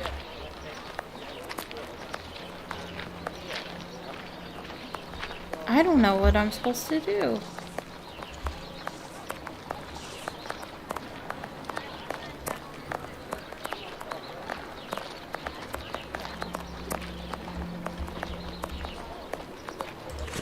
I still have a kitty. Can I take it to the pet shop? I know that's what we're going to be doing eventually. Where is the pet shop? There it is. Oh, here we go. Hey, look! It's Mr. Detective. It's... Shh, I'm undercover on a special mission. Don't blow my cover. Aye, aye, Captain. We won't let it slip. Now, what are you doing in this area at such an hour? You're far from home, aren't you? We've come to give Pounce a hand. About his cat, you know. Downstairs round is a nasty old lady Big Danny lives. She threatens to kill Pounce's cat, 'cause she's allergic, or so she says. And it makes her cough and vomit just by seeing one. Allergic. Oh, that's it. She stoned Pounce and his cat yesterday, and the poor thing took off, and hasn't been seen again. We've been looking for it, Is it the one but I've been carrying in nothing. my pocket? Does that cat there belong to Pounce? Oh. Bert! That's my Bertie! Be careful, he is injured. Let's take him to the pet shop. We might be able to take care of him. Let's go to the pet shop, children. Let's go to the pet shop, children. If you all go in at once, you'll scare the animals. Pounce, come with me. Everyone else, stay here. Oh, it's so cute. What can I do for you? I have come to return your mask. Ah, thank you. If you need something else, do not hesitate. May I present young Pounce and his cat, Bert. Poor Bert, he's been injured. It's Big Danny who threw a cobblestone at him. Big Danny? Danny the Jaw? The terror of the Highlands? Oi, that's her, mister.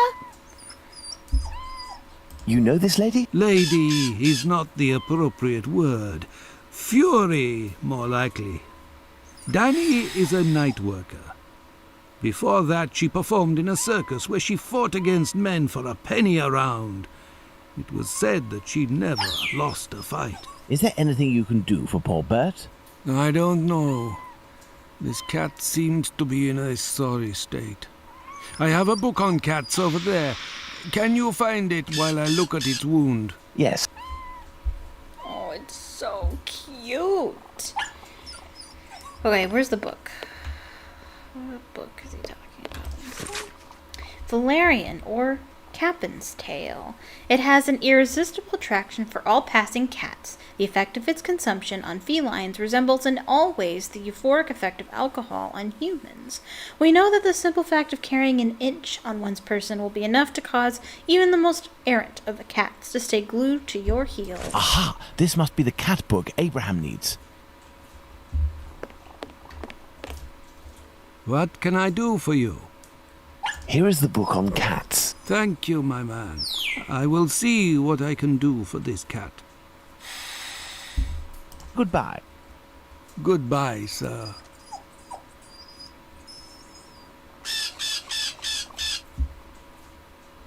Okay. We've come to give Pounce a hand. About his cat, you know. I don't know what to do. I feel like I missed something. What can I do for you? No? Goodbye. Goodbye, sir.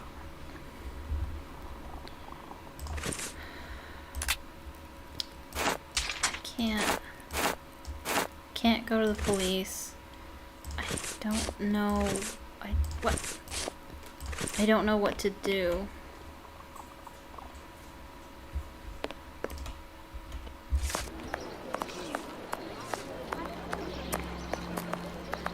I don't know what to do. How can I not know what to do?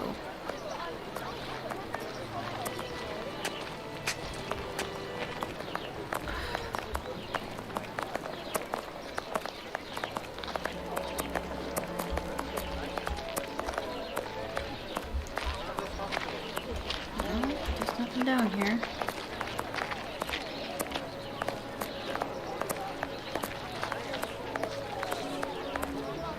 I don't know. I feel like something's wrong. Because oh, there it is. Why is it down there? Okay. There we go. Alright, thank God. I thought my game was bugged out. Okay. Now I know what to do.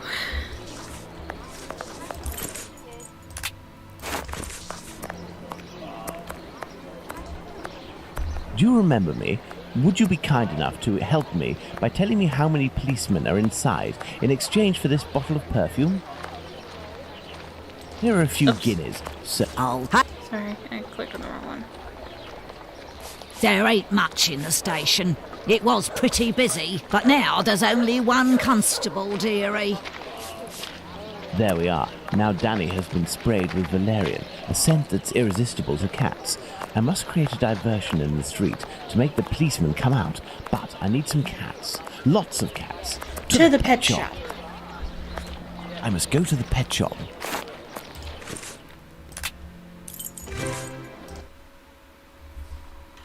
I need all the cats you have. What can I do for you? So, how is Bert doing? He'll pull through. But he must eat, and I have no food for him here. We will need to find him some. And where can we get some cat food? We must find Hardiman. He sells meat for cats. It's around this time when he passes the end of the road. You might be in luck. You'll hear him from far away. He was always calling beep, beep. Thank you for everything, Mr. Solomonovich. It's an interesting business tactic. So, Pounds, shall we look for the cat food beep, seller? beep, Poor to get Bert has to be fed, and I might have some work for you and your friends.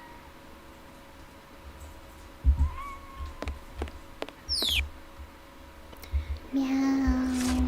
There he is. Beep beep.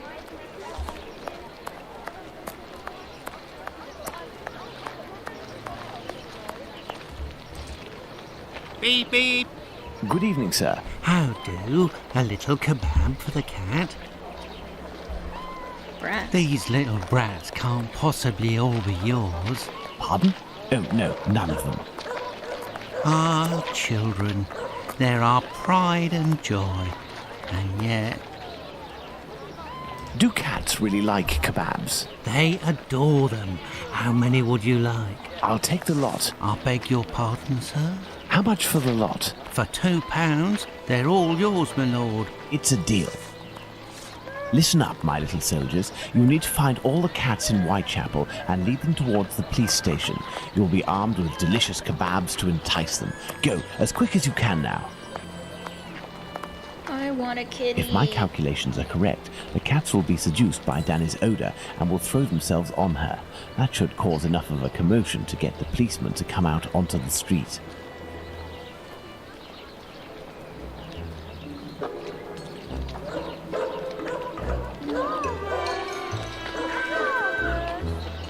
Come on now, children. Let the cats alone. Sick 'em.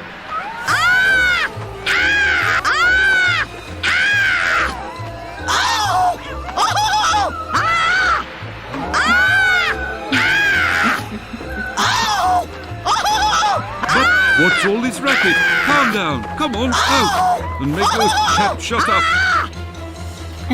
Well now, let's see what I can do about Squibby. Squibby? And he's gonna be back here where the cells This are. must be the door that leads to the cells. This puzzle's really hard. I will never get this.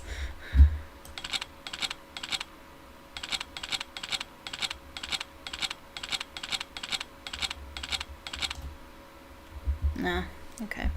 I think it has something to do with the pattern. I don't actually know the solution to this puzzle. I think it has something to do with the zigzag pattern on the thing. I don't know. So, like, I don't know. Halfway this way.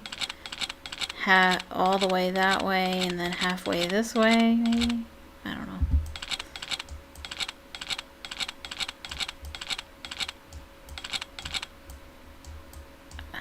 Honestly, what the? I just kind of brute force this puzzle. I hate puzzles that you can just brute force, but I did it. But oh well.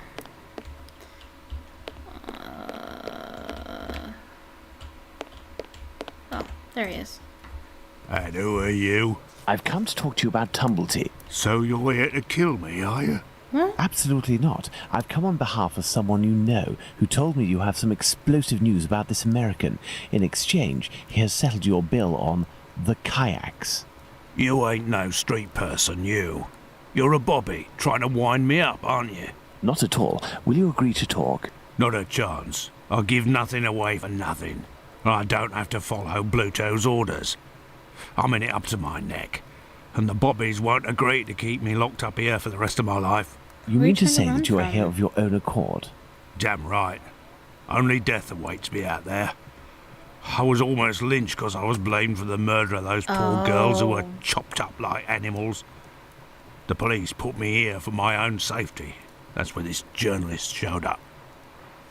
A journalist? A journalist? I socked him once for disrespecting me down at the pub. He said I'd pay for it one day, and that day came. He said he was going to squeal to the papers about me. With my description and my tattoos and all, I was arrested at the same time the police said they'd caught the Whitechapel killer. While waiting to write the article, he started the rumour. Now the streets ain't safe for me no more. I understand. Listen, if I find this journalist and make him promise to not write a word about you, and if I also agree to pay for you to get out of London, will you tell me everything you know about Tumblety? You sure know how to speak to ruffians, don't you? Yes, he does. You got yourself a deal. What's the name of this journalist? Bulling. Tom Bulling. Tom Bulling? That name sounds familiar. That wouldn't be the journalist that Watson met at the Wasp's Nest. Huh? Ah, no, nothing. I was just thinking aloud. Well, I'll be going, Squibby. You're right. It ain't healthy here. I shall leave Bluto's treasure at the station. The police will know what to do with it. Treasure. I shall leave Bluto's treasure at the station. The police will know what to do with it. Okay. Hey, but what are you up to here, you? Off with you, and make it quick before I take you in. Let's go to the Wasp's Nest. Let's go to the Wasp's Nest. No, if Bluto sees me, it could prove to be quite dangerous. Oh. Let's return to Baker Street Well, to then change. what the heck? Oh, he's just changing. Gotcha. Okay. Okay. Good evening. There'll be a nice tip in it for you if you can tell me if you recently saw a journalist here. Yes, sir. A damn nuisance, that man. And a real cad. He cursed me out something fierce for staining a book that he put down, even though it was him who was shaking so much that he soiled it with a whole lot of ale. He was reading a book? Bah, not a real book. A halfpenny rag. He put it down on the ground, and I put it in the paper bin for the stove. It should still be there if it weren't already put in the fire. Alright, I'll look at Goodbye, miss. At your service, me lord. Some paper. Ink stains. This must be the table where Bulling writes his copy. The Boys Standard, published weekly, now ready. Price 1 penny. NOS 1 and 2, 24 pages, splendidly illustrated in handsome paper. I don't know, that might be numbers. I don't know what NOS means. Spring-Heeled Jack, the Terror of London. The history of this remarkable being has been specially compiled for this work only by one of the best authors of the day, and our readers will find that he has undoubtedly succeeded in providing a wonderful and sensational story, every page of which is replete with details of absorbing, thrilling interest. Yes, Spring-Heeled Jack, the Terror of London. Now, Jack the Ripper didn't name himself Jack the Ripper. It was actually the journalist trying to make his story more exciting, by giving him a name, I believe. And so they call him Jack the Ripper. And I believe this is where they got the stories about Spring-Heeled Jack kind of got mixed in with the story of Jack the Ripper, and so that gave them the inspiration for the name. And this is where we get that from. You see pictures like this of Spring-Heeled Jack, and when you look up Jack the Ripper, they often had depictions that looked like this when referring to Jack the Ripper. So this is just in short, this was the inspiration for the name Jack the Ripper. Spring-heeled Jack, a fantastical character that terrorizes the population of London. This journalist has some far from cheerful reading. Okay. I don't really know what to do apart from that. Evening. A pint for me and have one for yourself. I'm looking for a journalist, a good client of yours. Goes by the name of Bulling. Ring any bells?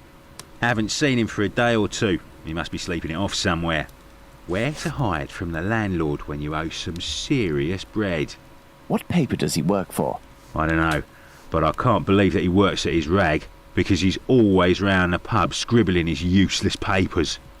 The last time I seen him, he spent a whole day at that table drinking and scratching away from morning till night. He finished by celebrating, and without the help of a rich chap, he would have fleeced me of a guinea. Okay. Thank you, my friend. That's nothing. I don't know what to do. No. Let's return to Baker Street. Okay. Tom Bulling isn't here, but the Baker Street irregulars should be able to track him down. Perhaps Watson will have something to tell me in the morning. Up at last, Holmes. Were you able to get anything from that crook at the Wasp's Nest yesterday? Not yet, but I am working on it. And yourself, Watson, what were you able to find out from your colleague about the sale of second-hand female parts? Holmes? Well, actually... Let it be, Watson. It was tiring, no doubt. Well, as soon as I mentioned the possible existence of a black market dealing in human parts, everyone in the hospital became very tense.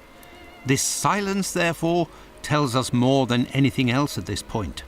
However, I have trouble believing that such a peculiar dealing as that involving Annie Chapman's uterus could have gone unnoticed in the medical community, if that is indeed what happened.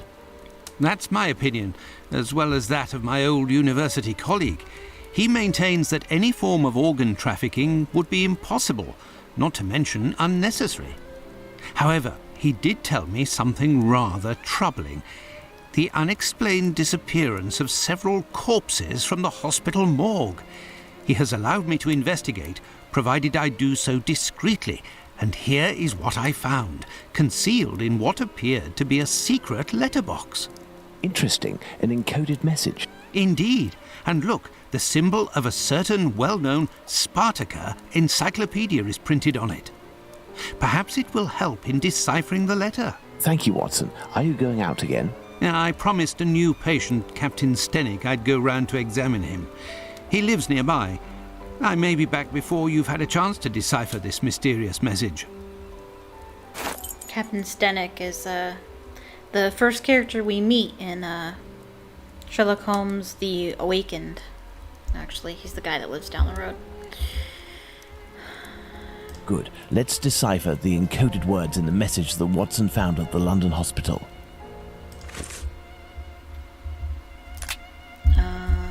Okay. Good. Let's decipher the encoded words in the message that Watson found at the London hospital.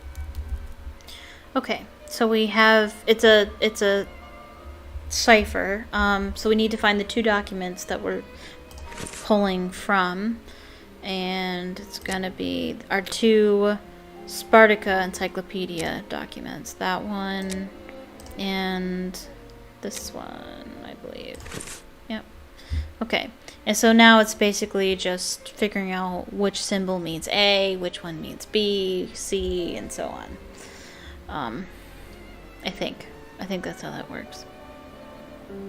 Unless it's like 1 equals A. It might be that. And then like B is 2 and...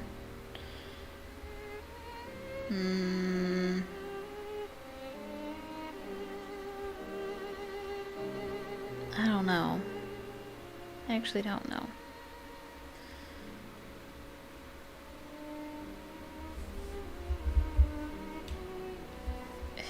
It might even be reversed.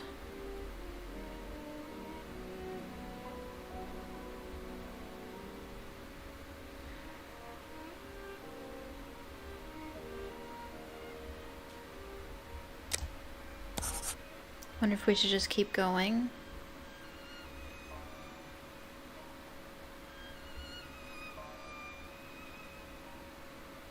4 is IV, right?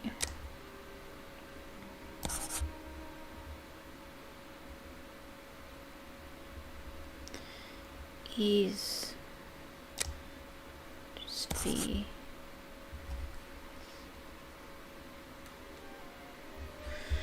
And then VI would be F. Do we have a VI? It also doesn't help that like the numbers are cut off in the middle. This is an X and this is a V. You can kind of tell.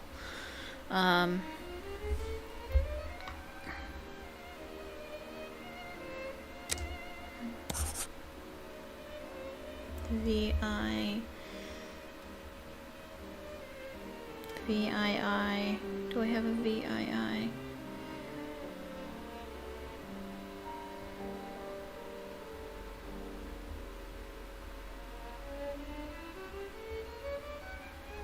I don't know what we do. VIII.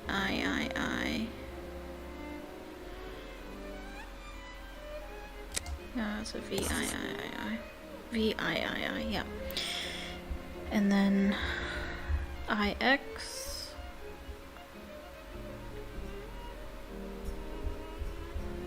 It's an IX. And just X. Might not have. Oh, yeah, right there. Well, this probably says subject.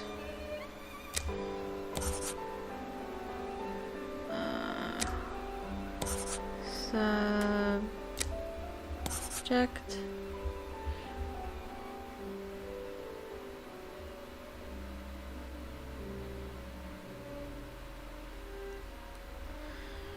This probably says new subject.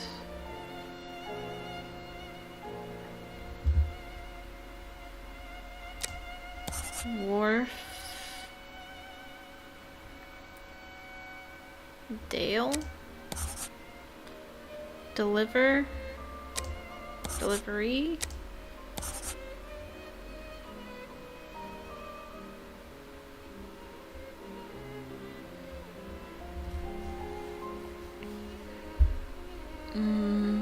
Okay. XV. What number is that? Letter is that? O. Woman. No, sorry.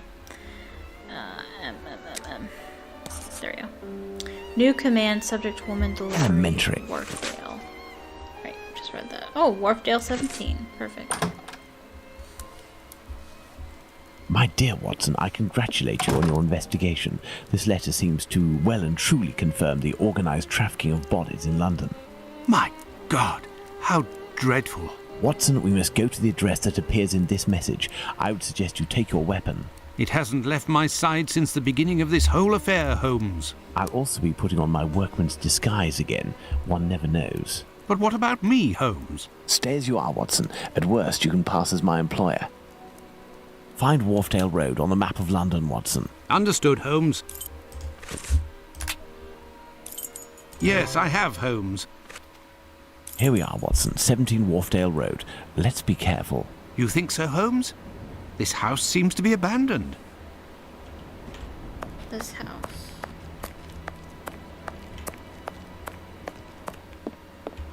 Closed. This lock is solid, but very old. I should be able to force it. Okay. Given the layer of dust accumulated in the square, this door must rarely open. Okay, so we need to find a way to force the door. This wheel is in good shape, but it is impossible to remove it. The pin holding it is stuck. This wheel is in good shape, but it is... Alright.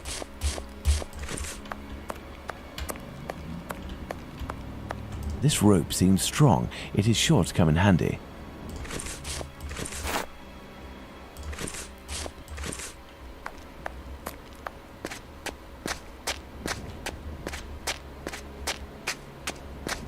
A tarred cover.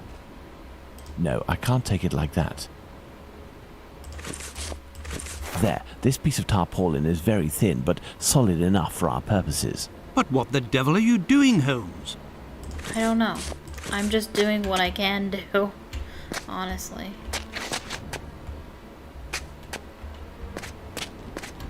No, I can't do that.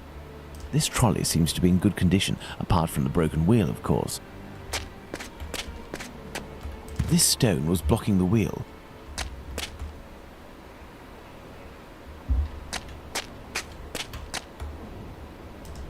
Look, if we lift a board from this window, we should be able to pass through. But first we have to get ourselves up there. You are joking, Holmes?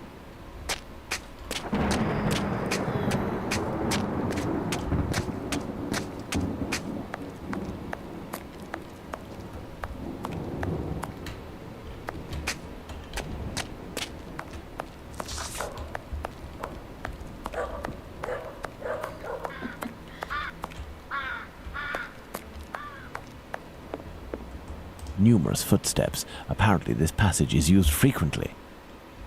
This door was recently reinforced. Impossible to open it.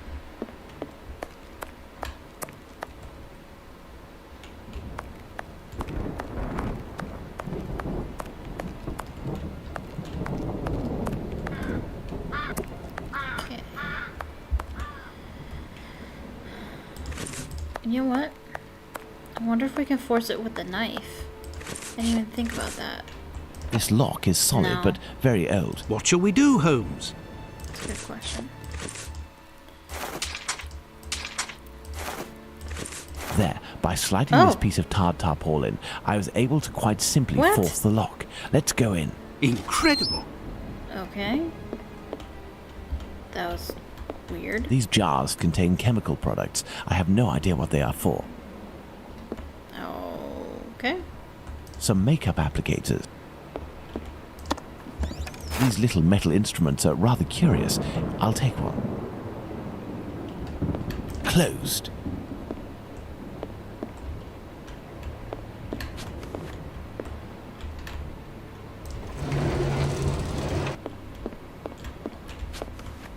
A trapdoor. We must find a way to get down through it, Watson. Incredible! Can we go upstairs? We can.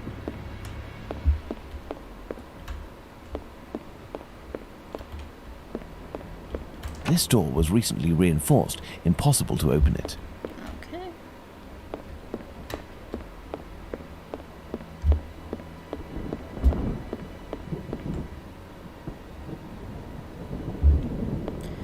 Okay, we need a way down there. What? I need something. Oh. Excellent. Now, on to the next step.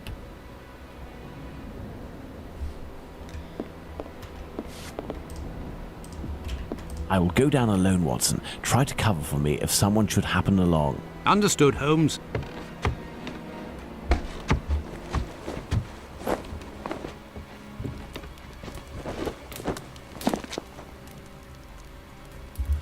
Okay. It is a stretcher that can be dismantled into two pieces. I have to find a way to take it upstairs, I think. I'll be needing it. Okay.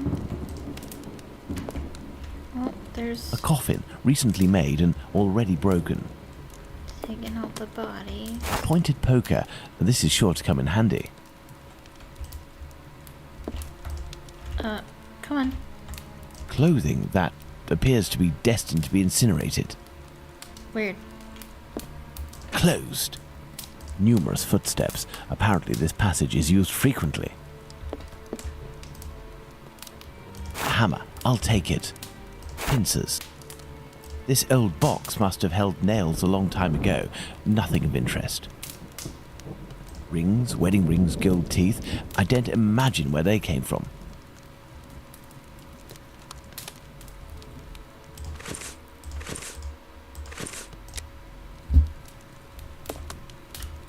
Here's an electrical mechanism.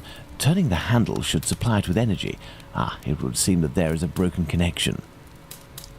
Here's an electrical mechanism. Turning the... Okay. Am I supposed to fix it somehow? No, I can't do that. No, I can't do that. No, I can't do that. No, I can't do that. Excellent. Now, on to the next step. This box is broken. The wires must be reconnected. Pray, think. Okay, so I think you need to connect all of the boxes without crossing wires. Oh, okay.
Elementary.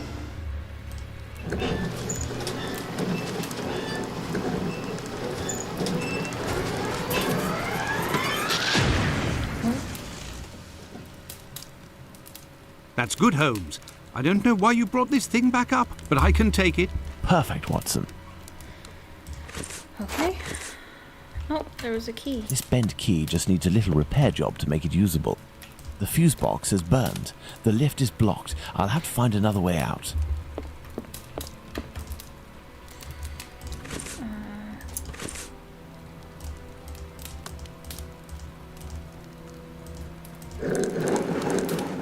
This may come in handy. This old box must have held nails a long time ago. Nothing of interest. I can't... Oh, there we go.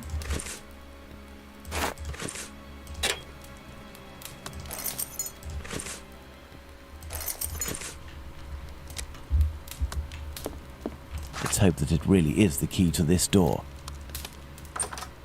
And so, Holmes?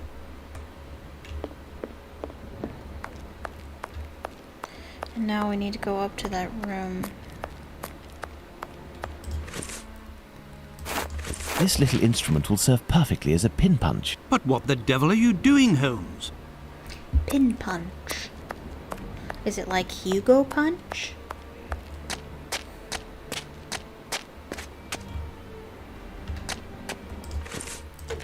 Elementary. But what the devil are you doing, Holmes? No, I can't do that. Can't, why? This stone was blocking the Oh. wheel. That's why. Maybe. Excellent. Now, on to the next step.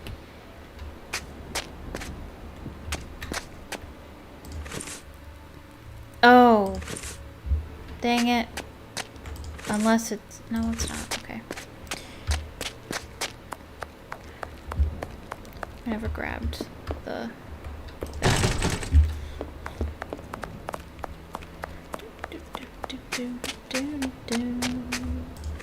Okay, we're gonna put that together. We're gonna put holes in it, right?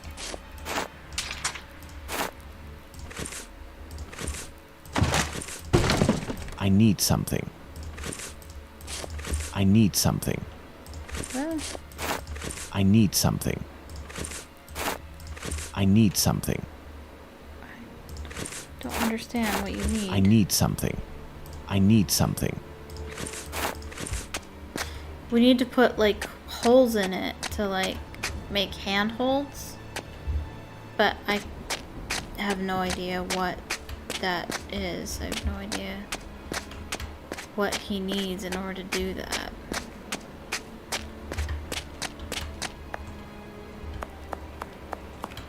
Is there something I didn't grab? Oh, I can't even... Oh, can we? Oh yeah, we can.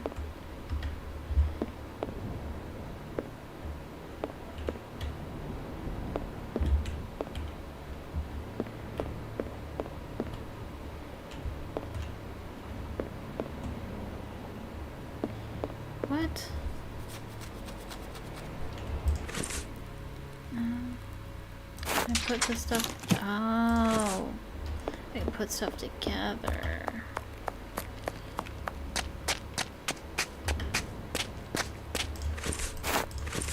There we go. I hope this ladder will support my weight. Somehow I feel like that wouldn't work in real life. I need something. Ugh, you're so needy. I need something. I need something. Yeah, I clicked the wrong button. Let's go. Let's go. My God, Holmes. Where are we? For us to find out, my friend. This woman is dead, Watson. Yes, several days ago, Holmes, but the body is perfectly preserved. No odour, no visible decomposition. Look, Holmes, a label from the London hospital. It must be a corpse stolen from the London hospital. Strange smell. What do you think, Watson? A zinc chloride solution without a doubt. A product generally injected into cadavers to help preserve them. Okay. Some makeup applicators. Someone made up this corpse. The lips have been coloured and the rings around the eyes carefully camouflaged. Yes, somebody wanted to give the impression of life. To what end? We shall see. Glass eyes in all shapes and all colours. It's a puzzle box. Let's see if I can open it. Okay, so we get rid of the boxes by trying to add up to the number that we need. But I don't know. Oh, it needs to add. Okay, I thought it was telling me that that was 6.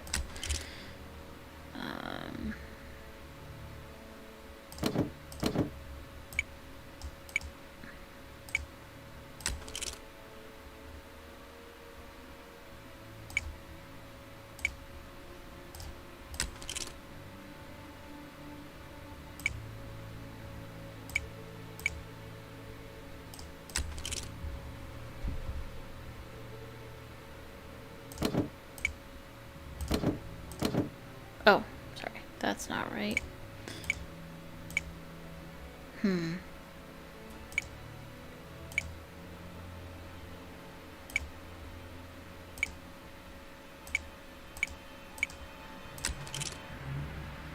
One.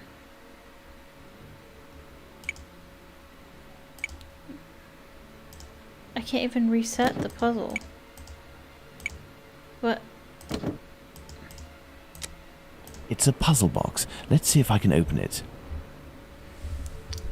Oh, maybe it's different every time. Okay. 2? How am I supposed to make 2? Maybe you could also use it for, like, as negative numbers, maybe? Like...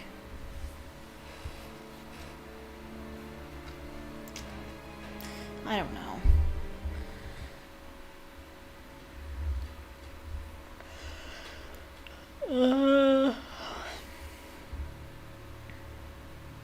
I don't know.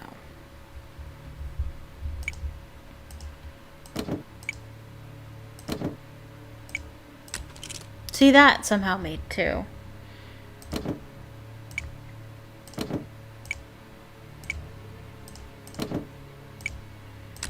You could just guess.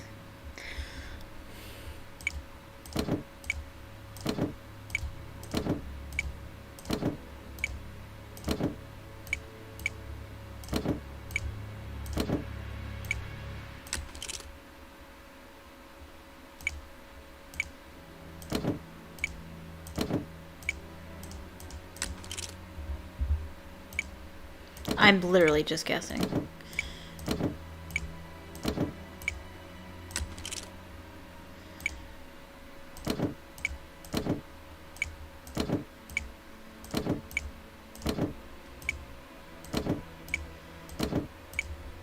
There we are. Magnificent. Yes. This square object is very unusual.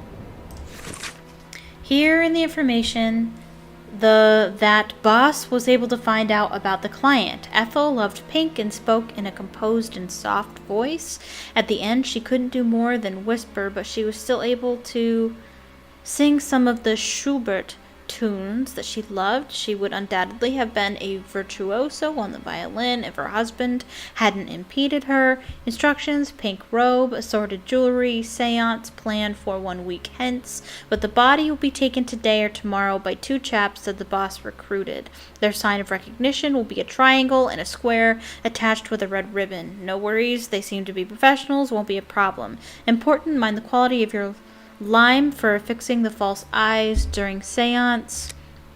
4. The boss had asked me to close the eyelids of the ghost so that the clients don't notice anything because an eye started to fall out. He was furious and wasn't able to proceed to the symbiotic culmination, which alone permits us to get the client's full cooperation and make off with the maximum. Transfiguration is the key, as he always says. The boss asked me to make known that if in the future such negligence was repeated, some of us may well be part of the next spectacle. In the starring role, I hope that the message is understood.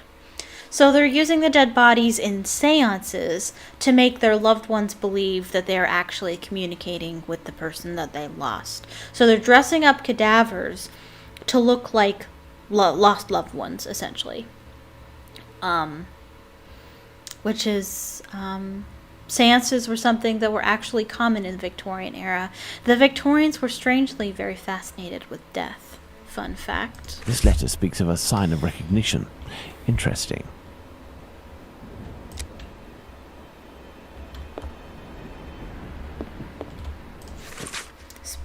Prince Alexander Raskolnikov. Spiritualism, contact with the hereafter. After becoming a celebrity at the court of the Tsar of all of Russia for having invoked the greatest figures of the past, such as Napoleon, Ivan the Terrible, Alexander the Great, and Robin Hood, Prince Alexander Raskolnikov is now in the service of the humble. His exceptional gifts of divination allow him to invoke your dearly departed, to make them come back to life under your very eyes. They will speak to you and will appear in the window of time created by the virtual energy of your servant. Amusing. Virtual, that might actually have been vital. Plumbers, Smith and Ferguson. Souvenir of Liverpool, autumn 1883. I give you my love, my Alexis, Mum. This old photo shows a young man dressed after the fashion of an employee in front of a shop. The man in the photo taken in 1883 and the one on Prince Raskolnikov's leaflet are one and the same, and no more a prince or a Russian than you or I, Watson. Look at this photo. It is inscribed Ethel Broomstreet, 1851 to 1878. This young woman who died 10 years ago looks like the one stretched out on this table. Which was the intent, to make her look like that. She's really pretty. These clothes are new, just like the deceased's dress. I imagine her clothes were changed. Watson, this corpse was embalmed and made up and dressed to look like a woman who had died 10 years earlier. All is clear, Watson. A charlatan, passing himself as a prince, making the dead come back by using corpses as puppets. Which explains the disappearance of corpses at the London hospital. It was to fuel this sordid entertainment. Yep. This may come in handy. This door was recently reinforced. Impossible to open it. This cheap jewel must be an accessory of some sort.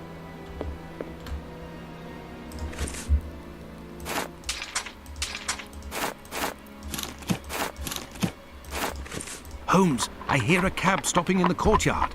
Someone's coming.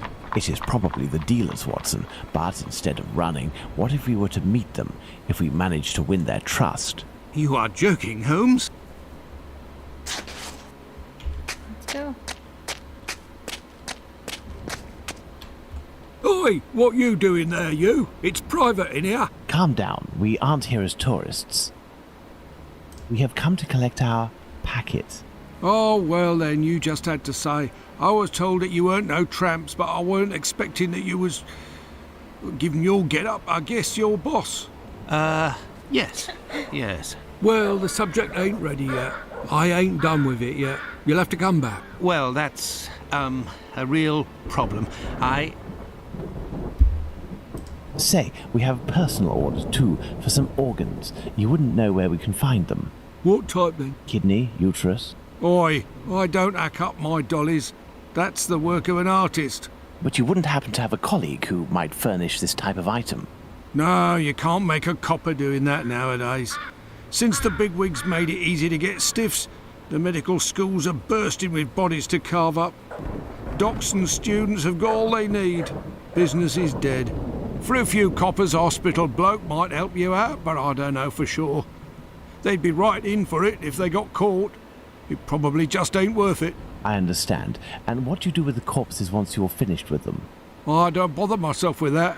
For one thing's for sure, after the séance they're good for nothing but chucking out. I ain't Napoleon's embalmer. Well, if you'll excuse... You've got a funny way of talking, you. Oi, it's normal. He's a brain, you see. A thinker at that. Sees you round, old man. He talks So, normally. Holmes, the corpses that but have only talks disappeared like that from the every once in London a while. hospital are used during séances. Nothing to do with organ trafficking. Yes, it all suggests nothing of the kind is underway in London. In the medical world, all dealings would be visible, not to mention unnecessary. The crook we met confirmed this viewpoint. It's hard to imagine, therefore, that our Whitechapel killer perpetrated these massacres with the goal of selling the organs. What lead should we follow now, Holmes? Try to learn more about Tumblety. This squibby should give us some information, but first I must stop the journalist Tom Bulling from harming him. I hope my secret police will soon have some information on him. While we wait, Watson, I would ask you to inform your colleagues of your recent discoveries. It would be good if these morbid, ghostly spectacles stopped, and this will need to be done at the London hospital. You are right, Holmes.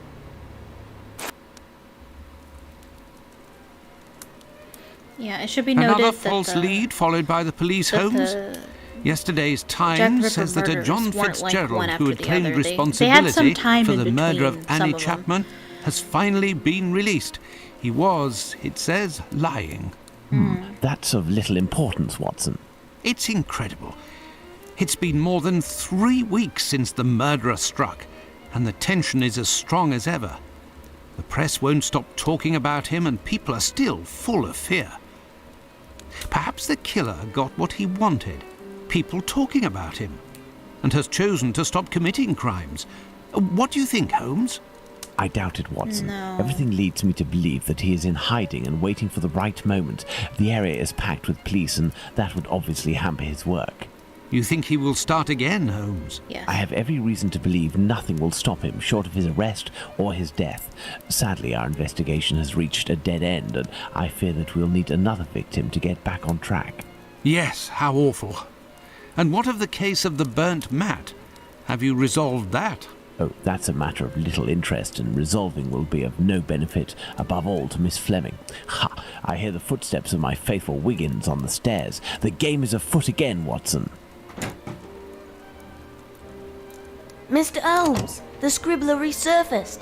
At last word, Pounce saw him racing to Central News Agency where he works. Excellent, Wiggins. And still nothing on the doctor? Sorry, Mr. Holmes. He's one sleek yank, but we'll find him. Good work. Here's something for you. I must leave you, Watson. If I can get my hands on this Bulling, I will have much more interesting news on the bothersome Tumblety. I have only to change. If you can, Watson, I entreat you to stay here and await my word. We may not be more than two when the time to act comes. You can count on me, Holmes. Okay. Wow, why am I in here all of a sudden? I don't know. Why? I don't know, that's really weird. I think I'm supposed to go... I must go to the Central News Agency. I'm at the press agency where Bulling works. Good. But I think we will... Oh. Should we talk to him? Should we? No, because then I won't know what to do.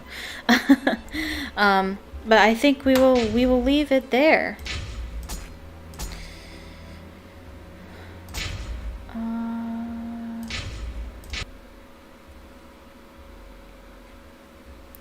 Yes. Okay. So, thank you so much for watching. I hope you enjoyed it. I certainly did. If you're watching the video after the fact, please leave a comment down below telling me what you thought of the video. Please leave a like on the video or the stream whenever you're watching this. If you haven't already, click subscribe and click the bell notification so you can be notified the next time I upload and the next time I go live. I will be going live tomorrow at 6 p.m. Eastern Standard Time right here on YouTube for my Storytime Saturdays, in which I'll be reading chapters 2 and 3 of Harry Potter and the Chamber of Secrets and analyzing them. So come join me for that. Otherwise, I stream Thursdays and Fridays as well, as you know, at 6 p.m. Thursdays I stream The Sims, and Fridays I stream other games like I did tonight. However, I won't be streaming next Saturday. I will be visiting my parents next Saturday, but I'll remind you as time goes on. If you'd like to support what I do have a Patreon, link in the description. And if you'd like to follow me on Twitter, that link is also in the description. Follow me on Twitter for updates and such. And yeah, I think that's it. I'm gonna go eat my Chinese. So thank you so much for watching, and I hope you have a magical evening. Bye-bye.